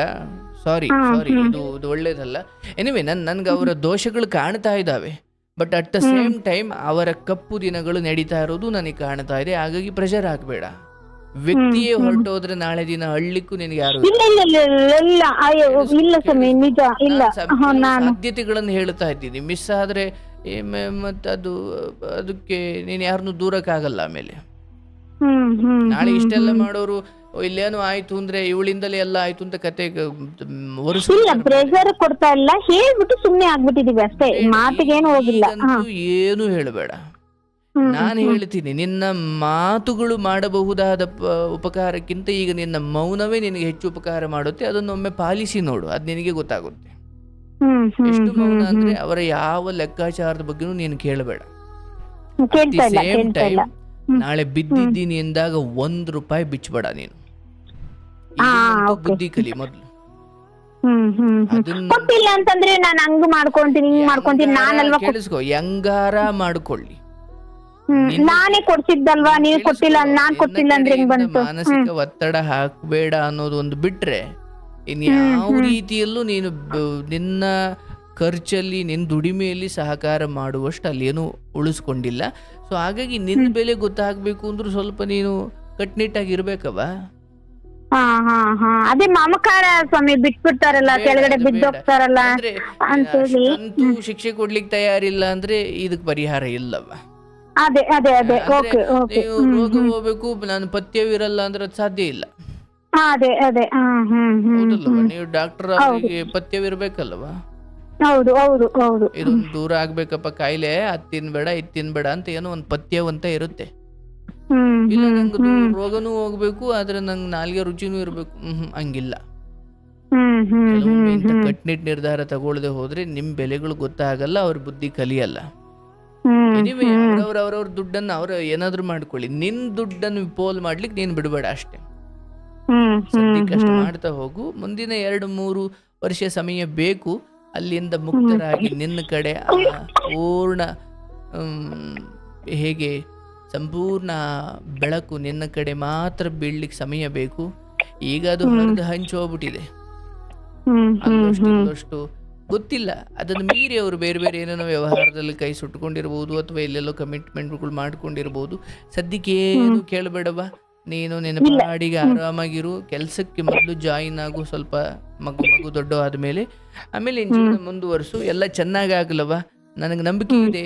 ನೀವು ಎಷ್ಟು ಗಟ್ಟಿಗಿತ್ತಿ ಅಂದರೆ ಇವ್ರು ಯಾರೇನು ನಾಳೆಯಿಂದ ಉಪಕಾರ ಮಾಡದೆ ಹೋದ್ರು, ನಾಳೆಯಿಂದ ಎಲ್ಲ ಕೈ ಬಿಟ್ಟು ಹೋದ್ರು, ನಿನ್ನ ಮಕ್ಕಳನ್ನಂತೂ ನೀನು ಶ್ರೇಷ್ಠವಾಗಿ ಬೆಳೆಸುವಷ್ಟು ಸಾಧಕಿ ಮನಸ್ಥಿತಿಯ ಹೆಣ್ಮಕ್ಳಿದ್ದೀಯವ ನೀನು. ನೀನು ಯಾರ ಮೇಲೂ ಕಂಪ್ಲೇಂಟ್ ಹೇಳ್ಬೇಡ. ಯಾರು ನಿನಗೆ ಬೇಕು, ಮ- ಈ ಹೆತ್ತವರಿಗೆ ಒಂದಷ್ಟು ಸಮಯ ಏನು ಕಣ್ಣೀರು ಹಾಕಿಸ್ತೋ ಅದೊಂದು 3 ವರ್ಷ ಕಾಡುತ್ತವ ನಿನ್ನ. ನಾನು ಅದನ್ನು ಬೇರೆ ರೂಪದಲ್ಲಿ ಹೇಳ್ತಾ ಇದ್ದೀನಿ. ನೀನು ಸದ್ಯಕ್ಕೆ ಬಿಡುಗಡೆ ಮಾತು ಬೇಡ. ಬಿಡುಗಡೆ ಆಯಿತು ಅಂದರೆ ಸಂಪೂರ್ಣ ನಿನ್ನ ಅಫ್ಕೋರ್ಸ್ ನೀನು ಬದುಕಬಹುದು, ಬಟ್ ಲವ್ ಮ್ಯಾರೇಜ್ ಆಗಿ ಬಿಡುಗಡೆ ಆದರೆ ಅದು ಬೇರೆದ್ದೇ ಕತೆ ಆಗ್ಬಿಡುತ್ತೆ. ಅದು ಏನು ಬಿಟ್ಟು ಹೋದ್ಲು, ಈಗ ನೋಡು ಬಂದ್ಲು ಬೀದಿಗೆ ಅಂತಾರೆ. ಈಗ ಆಲ್ರೆಡಿ ಅದೇ ಮಾತಾಡ್ತಿದ್ದಾರೆ. ಹೌದು, ಅಂದ್ರೆ ಈಗ ನಾನು ಇದರಲ್ಲೆಲ್ಲ ಒಂದಷ್ಟು ತುಂಬಾ ಕತೆ ಕೇಳಿರೋ ನಾವು, ಹಾಗಾಗಿ ಹೇಳ್ತಾ ಇದ್ದೀನಿ. ಆ ಥರ ಬೀಳ್ಬೇಡ. ನಿನಗೆ ಗೊತ್ತಾಗುತ್ತೆ, ನಿಂದು ಇದೊಂದು ವನವಾಸ ಅಂದ್ಕೋ. ಬಾಯಿ ಮುಚ್ಕೊಂಡು ನನ್ನ ಕೆಲಸ ನಾನು ಮಾಡಿಕೊಂಡು ಮಕ್ಕಳನ್ನ ಸಾಕೊಂಡು ನಾನು ಜೀವನ ಮಾಡ್ತೀನಿ. ಗಂಡನ ಬಗ್ಗೆ ನನಗೆ ಹೆಮ್ಮೆ ಖುಷಿ ಇದೆ. ನಾನು ಹೇಳ್ದಂಗೆ ಅದು ಗರ್ಭದ ಸಮಸ್ಯೆ ಅಲ್ಲ, ಅಥವಾ ಮದ್ದಿಲ್ಲದ ಸಮಸ್ಯೆ ಅಲ್ಲ, ಅದು ಮಧ್ಯದಲ್ಲಿ ಬಂದಿರೋ ಸಮಸ್ಯೆ. ಅದಕ್ಕೆ ಮಧ್ಯದಲ್ಲೇ ನಿವೃತ್ತಿ ಆಗುತ್ತೆ. ಬಟ್ ಅಲ್ಲಿವರೆಗೂ ನಾನು ಸ್ವಲ್ಪ ಸಮಾಧಾನವಾಗಿರಬೇಕು. ಯಾವ ಮಟ್ಟಿಗೆ ಅಂದರೆ, ಬೆಳೆಸಿಕೊಂಡಾದ ಮೇಲೆ ನಾನು ಹೆಂಗೆ ಇಂಡಿಪೆಂಡೆಂಟಾಗಿ ಬದುಕ್ತೀನಿ ಅನ್ನೋ ಒಂದು ಕೆಪಾಸಿಟಿ ಮನಸ್ಥಿತಿ ಇತ್ತು. ಅದನ್ನು ಈಗ ಸದ್ಯಕ್ಕೆ ಅಪ್ಲೈ ಮಾಡ್ಕೊ, ಆ ಪ್ರಕಾರವಾಗಿ ಬದುಕು. ಆದರೆ ಅವರನ್ನು ಮಾತಾಡಿಸೋದು ಖುಷಿಯಿಂದ ಅಥವಾ ಸಮಥಿಂಗ್, ಏನು ನೀವು ಪತಿವ್ರತೆಯಾಗಿ ಹೆಣ್ಮಗಳಾಗಿ ಅಥವಾ ನಿನ್ನ ಸತ್ಯವಾಗಿ ನಿನ್ನ ಧರ್ಮವನ್ನು ನೀನು ನಿಭಾಯಿಸು. ಆದರೆ ನಿನ್ನಿಂದ ಹಾಕಿ ಅವರನ್ನು ದುಡ್ಡು, ನಿನ್ನ ಇನ್ವೆಸ್ಟ್ಮೆಂಟ್ ಹಾಕಿ ನಿನ್ನ ಹಣ ಕೊಟ್ಟು ಮತ್ತು ಮೇಲೆತ್ತುವ ದುಸ್ಸಾಹಸವನ್ನು ಮಾಡ್ಲಿಕ್ಕೆ ಹೋಗಬೇಕು. ಓಕೆ, ಇವಳಿನ್ನ ನನ್ನ ಹತ್ರ ಬಿಚ್ಚಲ್ಲ ದುಡ್ಡು, ಅಥವಾ ಇವಳು ನನಗಿನ್ನ ಆ ಥರ ದುಡ್ಡು ಕೊಡೋಳಲ್ಲ ಅಂತ ಗೊತ್ತಾದಾಗ ಒಂದೋ ಶಾಶ್ವತವಾಗಿ ನಿರ್ಗಮನವಾಗುತ್ತಾರೆ, ಇಲ್ಲ ಆ ಕಾರಣಕ್ಕಾದ್ರೂ ನಿನ್ನ ಹತ್ರ ಚೆನ್ನಾಗಿಡೋಕೆ ಶುರು ಮಾಡ್ತಾರೆ. ಇಷ್ಟು ವರ್ಷ ಅದೇ ಅವ್ರು ಬಿದ್ದಾಗೆಲ್ಲ ಎತ್ತಿ ನಿಲ್ಸಿ ಸಮಸ್ಯೆ ಆಯ್ತು. ಅವಾಗೆಲ್ಲ ಮಾಡಿದಿ, ಈಗ ಬುದ್ಧಿ ಕಲಿ ಅಷ್ಟೇ. ಅಷ್ಟು ಮಾಡು. ಇನ್ನು ಮಿಕ್ಕಿದ್ದೆಲ್ಲ ದೇವರು ನಿನ್ನನ್ನು ಚೆನ್ನಾಗಿಡ್ತಾನೆ, ಭಯ ಪಡಬೇಡ, ಏನೂ ಆಗಲ್ಲ. ನಿನ್ನ ಮಕ್ಕಳನ್ನ ನೋಡ್ಕೊಂಡು ಸದ್ಯಕ್ಕೆ ಮೊದಲು ಕೆಲ್ಸಕ್ಕೆ ಜಾಯಿನ್ ಆಗು. ಅನ್ನದ ದಾರಿ ಮಣ್ಣು ಹಾಕೊಳ್ಬೇಡ, ಅದರಲ್ಲಿ ಚೆನ್ನಾಗಿ ಅದನ್ನ ಕಾಯಕ, ಅದೇ ದೇವರು, ಅದನ್ನೇ ಅದ್ಭುತವಾಗಿ ಮಾಡು. ಗಂಡ ಅಥವಾ ಎಲ್ಲರೂ ನಿನ್ನ ಪಾಲಿಗೆ ಬಂದು ನಿನ್ನ ಬದುಕಲ್ಲಿ ಅಮೃತಮಯವಾಗ್ತಾರೆ. ನಿನ್ನ ದುಡಿಮೆ, ನಿನ್ನ ವೃತ್ತಿ ಇವೆಲ್ಲ ಸಮಸ್ಯೆಯನ್ನು ಸರಿ ಮಾಡುತ್ತೆ. ಸ್ವಲ್ಪ ಸಹನೆ ಮಾಡು, ದುಡಿಮೆಗೆ ಮುಂದಾಗು. ಸದ್ಯಕ್ಕೆ ಬಿಡುಗಡೆಯ ಯಾವ ಚರ್ಚೆ ಕೂಡ ನಿನ್ನ ಮನೆಯ ವಾಸ್ತುಗೃಹದಲ್ಲಿ ಆಗಬಾರ್ದು. ಆರೋಗ್ಯ ಕಾಪಾಡ್ಕೋ, ನಿನ್ನ ಮಕ್ಕಳಿಗೆ ಒಳ್ಳೇದಾಗ್ಲಿ. ನನ್ನ ಪೂರ್ಣ ಹಾರೈಕೆ, ಕೃಷ್ಣನ ಅನುಗ್ರಹ ಇರ್ಲಿ. ಶುಭವಾಗಲಿ ತಾಯಿ. ಕೃಷ್ಣನ ಹೆಸರು ಹೇಳಿದ ತಕ್ಷಣ ಆಯ್ತು ಸ್ವಾಮಿ, ಆ ಸ್ವಾಮಿ ದಯೆ, ಆ ಸ್ವಾಮಿ ದಯೆ. ಆಗುತ್ತೆ. ಮತ್ತೆ ನೀನೇ ಕರೆ ಮಾಡ್ತೀಯ ನನ್ನ ಗಂಡನ ಜೊತೆ ಖಂಡಿತ ಖಂಡಿತ ಖಂಡಿತ. ನಾನು ಎಷ್ಟು ಸರಿ ಬಯಸ್ತೀನಿ, ಹಾಗೂ ನಾನು ಅದನ್ನ ಮ್ಯಾನಿಫೆಸ್ಟ್ ಮಾಡ್ತಾ ಇದ್ದೀನಿ. ನೀನು ಬದುಕಲ್ಲ ಅದು ಬೇಗ ಆಗ್ಲಿ, ಶುಭವಾಗ್ಲವ. ಆಯ್ತು, ಧನ್ಯವಾದ ಸ್ವಾಮಿ. ಭಗವಂತ ಈ ಹೆಣ್ಮಗಳಿಗೆ ತನ್ನ ಗಂಡನ ಪ್ರೀತಿ ಸಿಗುವಂತಾಗಲಿ. ಅವರ ಕಾಳಜಿ ಹಾಗೂ ಅವರ ವ್ಯವಹಾರದ ಆಳ ಅಗಲಗಳು ಈ ಹೆಣ್ಮಗಳಿಗೆ ಗೊತ್ತಾದಾಗ ಈಕೆಯ ಗೊಂದಲವು ನಿವಾರಣೆ ಆಗುತ್ತೆ. ಗಂಡನಾಗಿ ಯಾಕೆ ಅವರ ಗೊಂದಲ ಮಾಡ್ಕೊಳ್ತಿದ್ದಾರೋ ಗೊತ್ತಿಲ್ಲ. ಒಳ್ಳೆಯದಾಗಲಿ, ಶುಭವಾಗಲವ.